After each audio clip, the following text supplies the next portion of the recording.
5 ವರ್ಷದಲ್ಲಿ ಮಾಡಿರುವ ಅಭಿವೃದ್ಧಿ ಸಾಕಾಗಿದೆ. ಇನ್ನು ನಮ್ಮ ಅಧ್ಯಕ್ಷ ಉಪಾಧ್ಯಕ್ಷರ 30 ತಿಂಗಳ ಅವಧಿ ಪೂರ್ಣಗೊಂಡಿಲ್ಲ ಎಂಬ ನೆಪ ಇಟ್ಟುಕೊಂಡು ಉಚ್ಚ ನ್ಯಾಯಾಲಯದಲ್ಲಿ ಅರ್ಜಿ ಸಲ್ಲಿಸಿರುವುದು ಯಾವ ಪುರುಷಾರ್ಥಕವಾಗಿ ಚುನಾವಣೆ ಆಯೋಗವು ಪೂರ್ಣಗೊಂಡ ಪುರಸಭೆಯ ಸದಸ್ಯರ 5 ವರ್ಷದ ಅವಧಿಯನ್ನು ಪರಿಗಣಿಸಿ ಚುನಾವಣೆಗೆ ಆದೇಶ ಹೊರಡಿಸಬೇಕು. ಕರವೇ ಅಧ್ಯಕ್ಷ ಮಹೇಶ್ ಕಲಘಟಗಿ. ಲಕ್ಷ್ಮೇಶ್ವರ ಪುರಸಭೆಯ ಅಧ್ಯಕ್ಷ ಮತ್ತು ಉಪಾಧ್ಯಕ್ಷರ 30 ತಿಂಗಳ ಅವಧಿ ಪೂರ್ಣಗೊಂಡಿಲ್ಲ ಎಂಬ ನೆಪ ಇಟ್ಟುಕೊಂಡು ಉಚ್ಚ ನ್ಯಾಯಾಲಯಕ್ಕೆ ಅರ್ಜಿ ಸಲ್ಲಿಸಿದ್ದು, ಜಿಲ್ಲಾಧಿಕಾರಿಗಳು ಮತ್ತು ಚುನಾವಣಾ ಅಧಿಕಾರಿಗಳು ಸಂವಿಧಾನದ ಪ್ರಕಾರ 5 ವರ್ಷ ಪೂರ್ಣಗೊಳಿಸಿರುವ ಪುರಸಭೆಯ ಸದಸ್ಯರು ಸಲ್ಲಿಸಿರುವ ಅರ್ಜಿಯನ್ನು ಉಚ್ಚ ನ್ಯಾಯಾಲಯಕ್ಕೆ ಮನವರಿಕೆಯ ಅರ್ಜಿಯನ್ನು ಸಲ್ಲಿಸಿ ಅವರು ಸಲ್ಲಿಸಿರುವ ಅರ್ಜಿಯನ್ನು ವಜಾಗೊಳಿಸಿ ಚುನಾವಣೆಗೆ ಬರಬೇಕೆಂದು ಕರ್ನಾಟಕ ರಕ್ಷಣಾ ವೇದಿಕೆ ಪ್ರವೀಣ್ ಶೆಟ್ಟಿ ಬಣ ಲಕ್ಷ್ಮೇಶ್ವರ ತಾಲೂಕು ಘಟಕ ಮತ್ತು ಸಂಗೊಳ್ಳಿ ರಾಯಣ್ಣ ಅಭಿಮಾನಿ ಬಳಗ ಮತ್ತು ಸಾಮಾಜಿಕ ಹೋರಾಟಗಾರರು ಪುರಸಭೆಯ ಮುಖ್ಯಾಧಿಕಾರಿ ಮಹಂತೇಶ್ ಬೀಳಗಿ ಅವರು ಇವರ ಮೂಲಕ ಜಿಲ್ಲಾಧಿಕಾರಿಗಳಿಗೆ ಮತ್ತು ಚುನಾವಣೆ ಆಯೋಗಕ್ಕೆ ಮನವಿಯನ್ನ ಸಲ್ಲಿಸಿದರು. ಇನ್ನು ಈ ಸಮಯದಲ್ಲಿ ಕರವೇ ತಾಲೂಕು ಅಧ್ಯಕ್ಷ ಮಹೇಶ್ ಕಲಘಟಗಿ, ಸಂಗೊಳ್ಳಿ ರಾಯಣ್ಣ ಅಭಿಮಾನಿ ಬಳಗದ ಜಿಲ್ಲಾಧ್ಯಕ್ಷ ಬಸವರಾಜ ಹಿರೇಮನಿ, ಸಾಮಾಜಿಕ ಹೋರಾಟಗಾರ ನಾಗಣ್ಣ ಚಿಂಚಲಿ ಅವರು ಮಾತನಾಡಿದರು. ಈ ಸಮಯದಲ್ಲಿ ಸಂಘಟನೆಯ ಎಲ್ಲ ಸದಸ್ಯರು ಮುಖಂಡರು ಉಪಸ್ಥಿತರಿದ್ದರು. ವರದಿ ವೀರಣ್ಣ ಹಡಪದ, NKS TV, ಲಕ್ಷ್ಮೇಶ್ವರ. 2024 ಅಧ್ಯಕ್ಷ ಸ್ಥಾನಕ್ಕೆ ಕುಂತಾರ. ಅಲ್ಲಿಂದ ಸೆಪ್ಟೆಂಬರ್ ಇಲ್ಲಿವರೆಗೂ 2025 ಗೌರವಧನ ತೊಂದರ. ಹಲವು ಮೀಟಿಂಗ್ಗಳನ್ನು ಪುರಸಭೆ ನಗರಸಭೆಗಳು ಮಾಡ್ಯಾರ, ಅದ್ರಾಗೂ ಭಾಗವಹಿಸ್ಯಾರ. ಹಾಗೂ ಇನ್ನಿತರೆ ಕಾರ್ಯಕ್ರಮದಾಗ ಪುರಸಭೆ ಸದಸ್ಯರು ಅಂತಂದು ಭಾಗವಹಿಸ್ಯಾರ, ಅಧ್ಯಕ್ಷರಂತಲೇ ಭಾಗವಹಿಸ್ಯಾರ. ಯಾವತ್ತೂ ಕೂಡ ಇವರು ಸದಸ್ಯರಲ್ಲ ಅಂತ ಎಲ್ಲಿ ಹೇಳಿಲ್ಲ. ಇಷ್ಟೆಲ್ಲ ಅನುಕೂಲ ಮಾಡ್ಕೊಂಡ್ರ ಇನ್ನೂ ಕೆಲವೊಂದಿಷ್ಟು ಮಾಹಿತಿ ಅಧಿಕಾರಿಗಳ ಕಡೆ ಇರ್ತೈತಿ. ಈ ಅಧಿಕಾರಿಗಳು ಮಾನ್ಯ ಜಿಲ್ಲಾಧಿಕಾರಿಗಳು ಸಲ್ಲಿಸ್ಬೇಕು. ಯಾವ ರೀತಿ ಇವರು ಅವ್ರ ಸದಸ್ಯರು ಉಪಯೋಗ ಮಾಡ್ಕೊಂಡಾರ ಈ ಒಂದು 5 ವರ್ಷ 2020ರಿಂದ 25ವರೆಗೆ ಏನು ಅವ್ರ ಅಧಿಕಾರ ಉಪಯೋಗ. ಇವತ್ತಿನ ಮನವಿ ಮಾನ್ಯ ಮುಖ್ಯಾಧಿಕಾರಿಗಳ ಮುಖಾಂತರ ಮಾನ್ಯ ಜಿಲ್ಲಾಧಿಕಾರಿಗಳು ಹಾಗೂ ಚುನಾವಣೆ ಅಧಿಕಾರಿಗಳಾದಂಥ ಅವರಿಗೆ ಸಲ್ಲಿಸ್ತೀವಿ. ಮುಖ್ಯಾಧಿಕಾರಿಗಳ ಮುಖಾಂತರ ಲಕ್ಷ್ಮೇಶ್ವರ ಪುರಸಭೆಯ ಸದಸ್ಯರು ಇಲ್ಲಿವರೆಗೂ ಸುಮಾರು 7 ವರ್ಷ ಆಡಳಿತ ಮಾಡಿದ್ರು.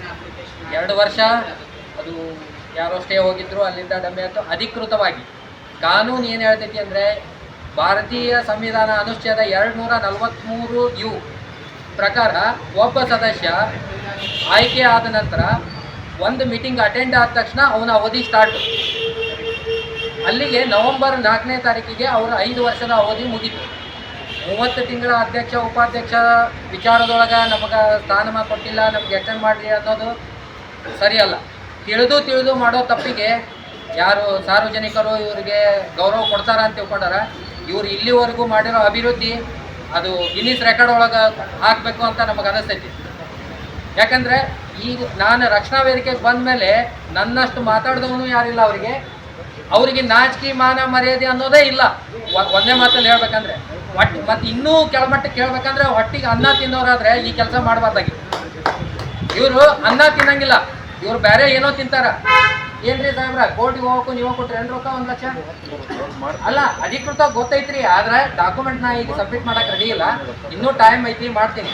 ಯಾಕಂದ್ರೆ ಇವ್ರಿಗೆ ಕೋರ್ಟಿಗೆ ಹೋಗೋಕ್ಕೂ ಸಾರ್ವಜನಿಕ ದುಡ್ಡೇ ಬೇಕು. ಸಾರ್ವಜನಿಕ ದುಡ್ಡು ತೊಗೊಂಡ ಕೋರ್ಟಿಗೆ ಹೋಗ್ಯಾರ. ಇವರು ಟೈಮ್ ಪಾಸ್ ಮಾಡಕತ್ತಾರ, ಸ್ಟೇ ತರೋದು, ಟೈಮ್ ಪಾಸ್ ಮಾಡೋದು. ಅಲ್ಲಿ ಯಾಕೆ ಮಾಡ್ತಾರ ಅಂದ್ರೆ ಇವ್ರ ವೀಕ್ನೆಸ್ಸು. ಪಾರ್ಟಿ ಮಾಡ್ಯಾರ ಅವರು, ಕರ್ನಾಟಕ ಸರ್ಕಾರನ ಪಾರ್ಟಿ ಮಾಡ್ಯಾರ, ಡೆಪ್ಯೂಟಿ ಕಮಿಷನರ್ ಪಾರ್ಟಿ ಅದಾರ, ಮುನ್ಸಿಪಲ್ ಕಮಿಷನರ್ ಪಾರ್ಟಿ ಅದಾರ, ಚುನಾವಣಾ ಆಯೋಗ ಪಾರ್ಟಿ ಐತಿ. ಯಾರು ಹಾಜರಾಗಿರಿ ಹಂಗಂದ್ರೆ ಹೇಳ್ಬೇಕಲ್ಲ. ನೀವು ಅಪೋಸಿಟ್ ಎದುರುದಾರ ನೀವು ಹೋಗಿ ಇಲ್ಲ ಇದು ಹಿಂಗೈತಿ, ಕಾನೂನು ಹಿಂಗೆ ಐತೈತಿ, ಇದ್ರ ಪ್ರಕಾರ ಹಿಂಗೈತಿ, ಇವ್ರದ್ದು ಮಾನ್ಯ ಮಾಡಬಾರ್ದು ಅಂತ ಮಾನ್ಯ ಉಚ್ಚ ನ್ಯಾಯಾಲಯಕ್ಕೆ ನೀವು ಮನವರಿಕೆ ಮಾಡಿಕೊಡ್ಬೇಕು.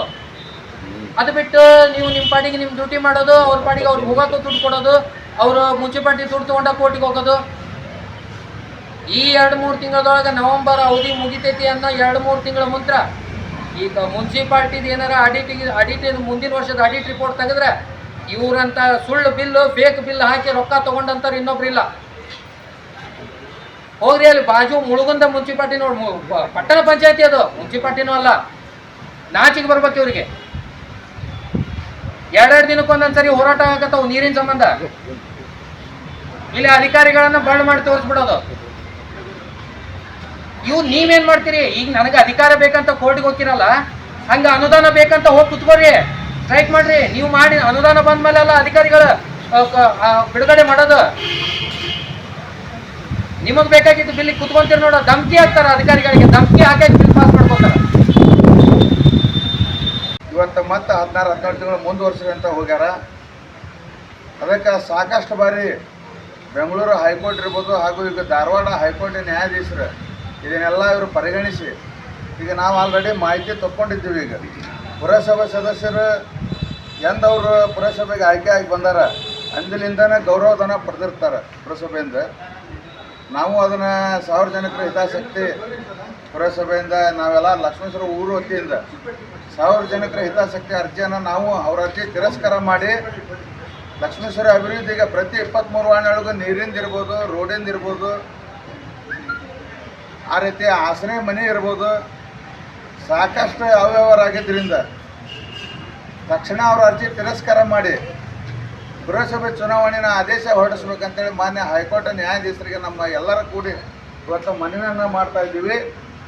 ತಕ್ಷಣ ಇದರಿಂದ ಯಾಕಂದರೆ ಮೂಲಭೂತ ಸೌಕರ್ಯಗಳ ಜನರಿಗೆ ಒದಗಿಸ್ತಾ ಇಲ್ಲ, ವಂಚಿತರಾಗತ್ತಾರ. ಅದನ್ನೆಲ್ಲರೂ ತನ್ನ ಗಣನೆಗೆ ತೆಗೆದುಕೊಂಡು ನಾವು ಈಗೆಲ್ಲ ಈ ರಿಪೋರ್ಟ್ ತೊಗೊಂಡಿವಿ. ನಾವು ಅವ್ರ ಅರ್ಜಿ ತಿರಸ್ಕಾರ ಮಾಡಿ ಮುಂದೆ ಚುನಾವಣೆ ಡೇಟ್ ಅನೌನ್ಸ್ ಮಾಡೀವಿ. ನವಂಬರ್ ಇನ್ನು ಭಾಳ 4-5 ದಿನ, ನವಂಬರ್ 4ನೇ ತಾರೀಕು ಅವ್ರ ಅವಧಿ ಮುಗಿತಾ ಇದೆ. ಅದಕ್ಕೆ ಅವ್ರ ಅರ್ಜಿನ ತಿರಸ್ಕಾರ ಮಾಡಿ ಈ ನ್ಯಾಯಾಧೀಶರು ಒಂದು ಯೋಗ್ಯ ತೀರ್ಮಾನ ತಗೊತಾರೆ ಅಂತ ಹೇಳಿ ನಾವು ಇದ್ರ ಜೊತೆಗೆ ಎಲ್ಲರೂ ಕೂಡ ಇವತ್ತು ಸೇರಿದ್ದೇವೆ. ಅಜ್ಜಿಹಳ್ಳಿಯಲ್ಲಿ ಅಕ್ರಮ ಮಣ್ಣು ಅಗೆಯುವಿಕೆ, ಸರ್ಕಾರದ ಆಸ್ತಿ ನಾಶ, ಪರಿಸರಕ್ಕೆ ಅಪಾಯ. ಚನ್ನಗಿರಿ ತಾಲೂಕು ಅಜ್ಜಿಹಳ್ಳಿ ಗ್ರಾಮ ಸರ್ವೆ ನಂಬರ್ 34ರ ವ್ಯಾಪ್ತಿಯಲ್ಲಿರುವ ಸರ್ಕಾರಿ ಗೋಮಾಳ ಜಾಗದಲ್ಲಿ ಅಕ್ರಮ ಮಣ್ಣು ಅಗೆಯುವ ಘಟನೆ ಬೆಳಕಿಗೆ ಬಂದಿದೆ. ಸುಮಾರು 40 ಎಕರೆ ಪ್ರದೇಶದೊಳಗೆ ಕೇವಲ 12 ಎಕರೆ ಜಮೀನಿಗೆ ಮಾತ್ರ ಅಧಿಕೃತ ಮಂಜೂರಾತಿ ದೊರೆತಿದ್ದರೂ ಸಹ ಉಳಿದ ಸುಮಾರು 25 ಎಕರೆ ಗೋಮಾಳ ಹಾಗೂ ಸರ್ಕಾರದ ಇಲಾಖೆಗಳಿಗಾಗಿಯೇ ಕಾಯ್ದಿರಿಸಲಾಗಿದ್ದ ಭೂಮಿಯಲ್ಲೂ ಈಗ ಯಂತ್ರೋಪಕರಣಗಳ ಮೂಲಕ ಭಾರೀ ಪ್ರಮಾಣದಲ್ಲಿ ಮಣ್ಣು ತೆಗೆಯಲಾಗುತ್ತಿದೆ. ಇನ್ನು ಸ್ಥಳೀಯರು ನೀಡಿದ ಮಾಹಿತಿಯ ಪ್ರಕಾರ ಪೋಸ್ಟ್ ಮತ್ತು ಟೆಲಿಗ್ರಾಫ್ ಇಲಾಖೆ, ಸ್ಮಶಾನ ಹಾಗೂ ಸಾರ್ವಜನಿಕ ಉಪಯೋಗಕ್ಕಾಗಿ ಮೀಸಲಾದ ಜಾಗಗಳಲ್ಲಿ ಸಹ ಅಕ್ರಮವಾಗಿ ಅಗೆಯಲಾಗುತ್ತಿದೆ. ಈ ಅಕ್ರಮ ಚಟುವಟಿಕೆಗಳಿಂದ ಸರ್ಕಾರದ ಆಸ್ತಿಗೆ ನೇರ ನಷ್ಟ ಉಂಟಾಗಿದ್ದು ಪರಿಸರ ಸಮತೋಲನಕ್ಕೂ ತೀವ್ರ ಹಾನಿ ಸಂಭವಿಸುತ್ತಿದೆ. ಸುತ್ತಮುತ್ತಲಿನ ಪ್ರದೇಶಗಳಲ್ಲಿ ಮಣ್ಣು ಕಸಿದುಕೊಳ್ಳುವ ಪರಿಣಾಮವಾಗಿ ಭೂಗರ್ಭದ ನೀರಿನ ಮಟ್ಟ ಕುಸಿಯುವ, ಬೆಳೆಗಳಿಗೆ ಹಾನಿಯಾಗುವ ಮತ್ತು ಮಣ್ಣಿನ ಧೂಳಿನಿಂದ ಆರೋಗ್ಯದ ಸಮಸ್ಯೆಗಳು ಹೆಚ್ಚಾಗುವ ಸಾಧ್ಯತೆಗಳಿವೆ ಎಂದು ಪರಿಸರ ಕಾರ್ಯಕರ್ತರು ಎಚ್ಚರಿಸಿದ್ದಾರೆ. ಇನ್ನು ಸಾರ್ವಜನಿಕರು ಕೂಡ ಮಾಧ್ಯಮಗಳ ಮುಖಾಂತರ ತೀವ್ರ ಆಕ್ರೋಶವನ್ನು ವ್ಯಕ್ತಪಡಿಸಿ ಯಾರು ಮಣ್ಣು ಅಗೆಯುವ ಕೆಲಸ ಮಾಡುತ್ತಿದ್ದಾರೆ ಎಂಬುದು ಗೊತ್ತಿಲ್ಲ, ಸರ್ಕಾರದ ಭೂಮಿಯೇ ಹಾಳಾಗುತ್ತಿದೆ, ಅಧಿಕಾರಿಗಳು ತಕ್ಷಣ ಕ್ರಮ ಕೈಗೊಳ್ಳಬೇಕು ಎಂದು ಬೇಡಿಕೆಯನ್ನ ಇಟ್ಟಿದ್ದಾರೆ. ಇನ್ನು ಅಜ್ಜಿಹಳ್ಳಿ ವ್ಯಾಪ್ತಿಯ ಜನತೆ, ತಾಲೂಕು ದಂಡಾಧಿಕಾರಿ ಹಾಗೂ ಜಿಲ್ಲಾಧಿಕಾರಿಗಳು ಈ ಅಕ್ರಮ ಮಣ್ಣು ಅಗೆಯುವಿಕೆಗೆ ತಡೆ ನೀಡಬೇಕು ಹಾಗೂ ಸರ್ಕಾರದ ಆಸ್ತಿಯನ್ನು ರಕ್ಷಿಸುವ ನಿಟ್ಟಿನಲ್ಲಿ ತಕ್ಷಣದ ಕಾನೂನು ಕ್ರಮ ಕೈಗೊಳ್ಳಬೇಕು ಎಂದು ಮಾಧ್ಯಮಗಳ ಮೂಲಕ ಮನವಿಯನ್ನ ಮಾಡಿದ್ದಾರೆ. ವರದಿ Devaraj K Nellihankalu, NKS TV, Davanagere. Gudibande ಪಟ್ಟಣದ ನ್ಯಾಯಾಲಯದ ಆವರಣದಲ್ಲಿ ಕರ್ನಾಟಕ ರಾಜ್ಯ ಕಾನೂನು ಸೇವೆಗಳ ಪ್ರಾಧಿಕಾರದ ನಿರ್ದೇಶನದ ಮೇರೆಗೆ ತಾಲೂಕು ಕಾನೂನು ಸೇವಾ ಸಮಿತಿ ವತಿಯಿಂದ ಜಾಗೃತಿ ಅರಿವು ಸಪ್ತಾಹ ಕಾರ್ಯಕ್ರಮವನ್ನು ಹಮ್ಮಿಕೊಳ್ಳಲಾಗಿತ್ತು. ಕಾರ್ಯಕ್ರಮದಲ್ಲಿ ನ್ಯಾಯಾಧೀಶರು ಹಾಗೂ ತಾಲೂಕು ಕಾನೂನು ಸೇವಾ ಸಮಿತಿ ಸದಸ್ಯ ಕಾರ್ಯದರ್ಶಿಗಳಾದ ಶ್ರೀಮತಿ ಸವಿತಾ ರುದ್ರಗೌಡ ಚಿಕ್ಕನಗೌಡರ್ ಅವರು ಭ್ರಷ್ಟಾಚಾರ ನಿರ್ಮೂಲನೆಯ ಕುರಿತು ಮಾಹಿತಿಯನ್ನ ನೀಡಿದರು. ನಂತರ ನ್ಯಾಯಾಲಯದ ಸಿಬ್ಬಂದಿಯವರಿಗೆ ಪ್ರತಿಜ್ಞಾ ವಿಧಿ ಬೋಧಿಸಿದರು.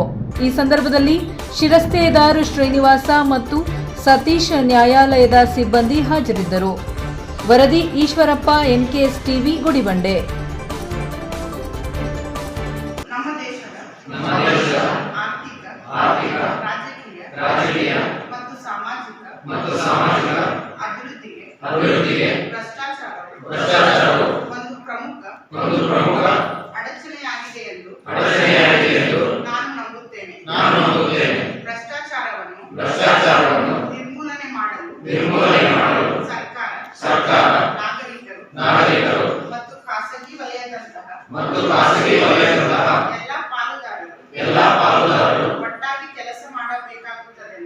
ನಾನು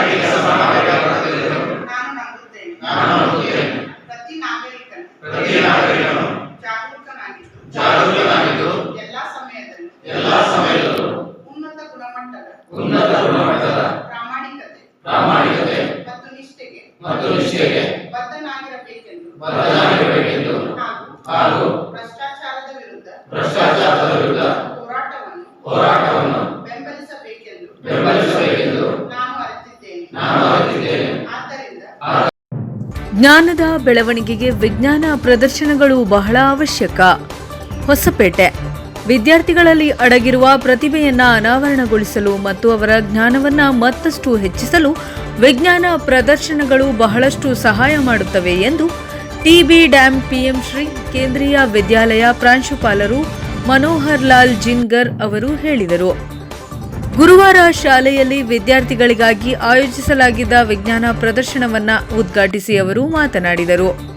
ವಿದ್ಯಾರ್ಥಿಗಳಲ್ಲಿ ಅಡಗಿರುವ ಪ್ರತಿಭೆಯನ್ನ ಅನಾವರಣಗೊಳಿಸಲು ಮತ್ತು ಅವರ ಜ್ಞಾನವನ್ನ ಮತ್ತಷ್ಟು ಹೆಚ್ಚಿಸಲು ವಿಜ್ಞಾನ ಪ್ರದರ್ಶನಗಳು ಬಹಳಷ್ಟು ಸಹಾಯ ಮಾಡುತ್ತವೆ ಎಂದು ಅವರು ಹೇಳಿದರು. ಒಟ್ಟಾರೆಯಾಗಿ 50ಕ್ಕೂ ಹೆಚ್ಚು ಮಾದರಿಗಳನ್ನು ಪ್ರದರ್ಶಿಸಲಾಯಿತು. ನಗರದ ಹಲವಾರು ಖಾಸಗಿ ಶಾಲೆಗಳಿಂದ ವಿದ್ಯಾರ್ಥಿಗಳು ವಿಜ್ಞಾನ ಪ್ರದರ್ಶನವನ್ನ ನೋಡಲು ಬಂದರು.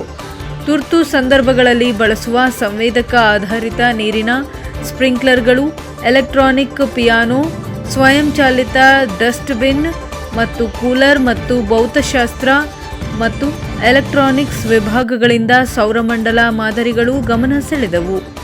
ಈ ಸಂದರ್ಭದಲ್ಲಿ ಶಿಕ್ಷಕರಾದ ಪ್ರಕಾಶ್ ರಾಜಶೇಖರ, ಅಬ್ದಾಬ್, ಆಸಿಯಾ ಸುಲ್ತಾನ್, ದೀಪಿಕಾ, ಅನುಪಮಾ ಮತ್ತು ಗುಲಾಂ ಮುಸ್ತಫಾ ಮತ್ತು ಅಂಜಲಿ, ರಮೀಜಾ, ಸುನೀತಾ, ಸಂಗಮ ಮತ್ತು ಅಭಿಷೇಕ್, ನಿಖಿತಾ, ರಾಹುಲ್ ಮತ್ತು ಇತರರು ಭಾಗವಹಿಸಿದ್ದರು. ವರದಿ ಪಿ ಶ್ರೀನಿವಾಸ್, ವಿಜಯನಗರ ಜಿಲ್ಲೆ, NKS TV. Take any 1 to 60 number. 1 to 60 anyone. Anyone number. Read that number in the card. Which card, sir? नाम है ना? बाकी सर प्लीज बच्चे सर उनको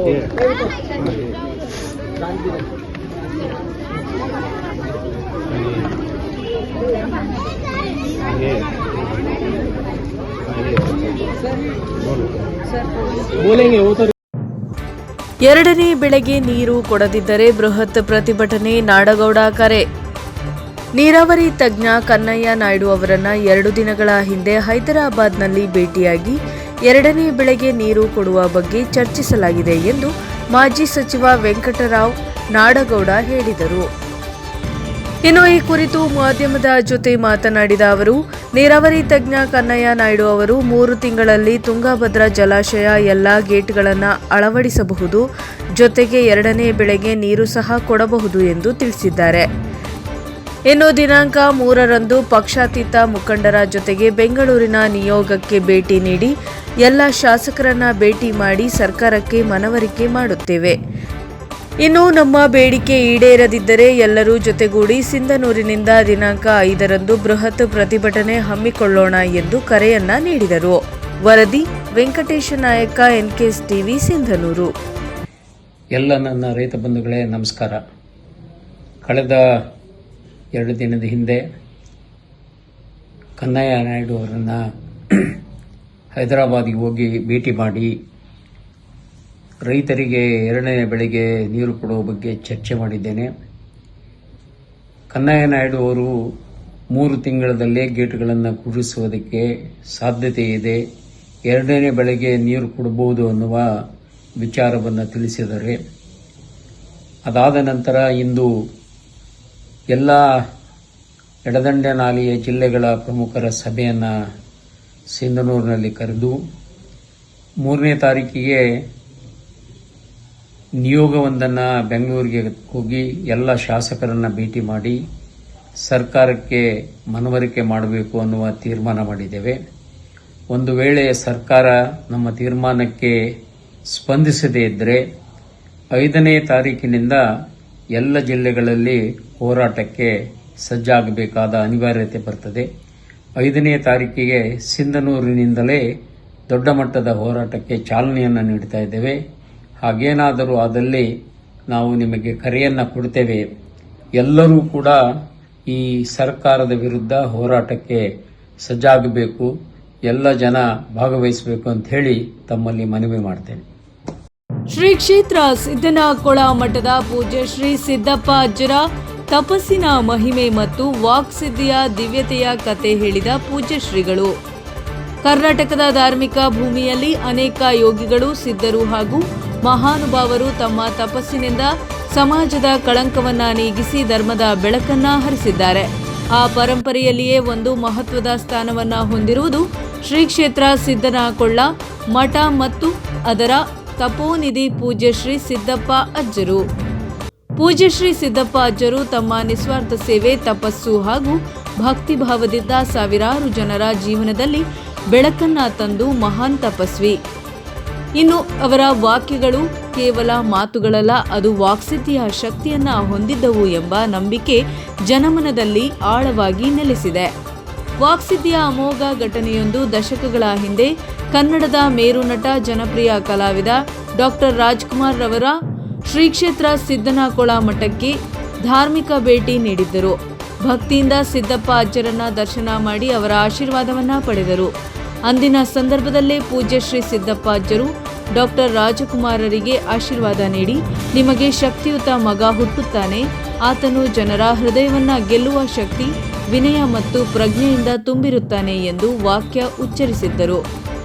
ಇನ್ನು ಅಜ್ಜರ ಈ ವಾಕ್ಯವೇ ವಾಕ್ಸಿದ್ಧಿಯ ಪರಮಾದೃಷ್ಟವಂತವಾಗಿ ಇಂದು ಜನರು ಸ್ಮರಿಸುತ್ತಿದ್ದಾರೆ. ಅದೇ ಶಕ್ತಿಶಾಲಿ ಮಗನಾಗಿ ನಂತರ ಜನ್ಮ ಪಡೆದವರು ಭಾರತದ ಪ್ರೀತಿ ಪಾತ್ರ ನಟ, ಸೇವಾಭಾವಿ ಹಾಗೂ ಮಾನವೀಯತೆಗಾಗಿ ಹೆಸರಾದ ಪವರ್ ಸ್ಟಾರ್ ಪುನೀತ್ ರಾಜ್ಕುಮಾರರು. ತಪಸ್ಸಿನ ಶಕ್ತಿ ಮತ್ತು ಆಶೀರ್ವಾದದ ಪರಂಪರೆ ಶ್ರೀ ಸಿದ್ದಪ್ಪ ಅಜ್ಜರು ಧರ್ಮ, ಸೇವೆ, ಮಾನವೀಯತೆ ಮತ್ತು ಪ್ರಜ್ಞೆಯ ಪಾಠಗಳನ್ನು ತಮ್ಮ ಜೀವನದ ಮೂಲಕ ಬೋಧಿಸಿದರು. ಮಠದಲ್ಲಿ ನಡೆದ ಅಜ್ಜರ ತಪಸ್ಸು ಕೇವಲ ಧಾರ್ಮಿಕ ವಿಧಿಯಲ್ಲ, ಅದು ಮಾನವೀಯ ಪರಿವರ್ತನೆಯ ಹಾದಿಯಾಗಿದೆ. ಅವರ ಆಶೀರ್ವಚನದಿಂದ ಅನೇಕ ಭಕ್ತರಿಗೆ ಜೀವನದಲ್ಲಿ ಶಾಂತಿ, ಸಂತೋಷ ಹಾಗೂ ಸಕಾರಾತ್ಮಕ ಬದಲಾವಣೆಗಳು ಸಂಭವಿಸಿದ್ದೇವೆ ಎಂಬ ಸಾಕ್ಷಿಗಳು ಅನೇಕ ಕಡೆ ಉಲ್ಲೇಖವಾಗಿದೆ. ಶ್ರೀ ಸಿದ್ದಪ್ಪ ಅಜ್ಜ ಜನಮನದ ಯೋಗಿ.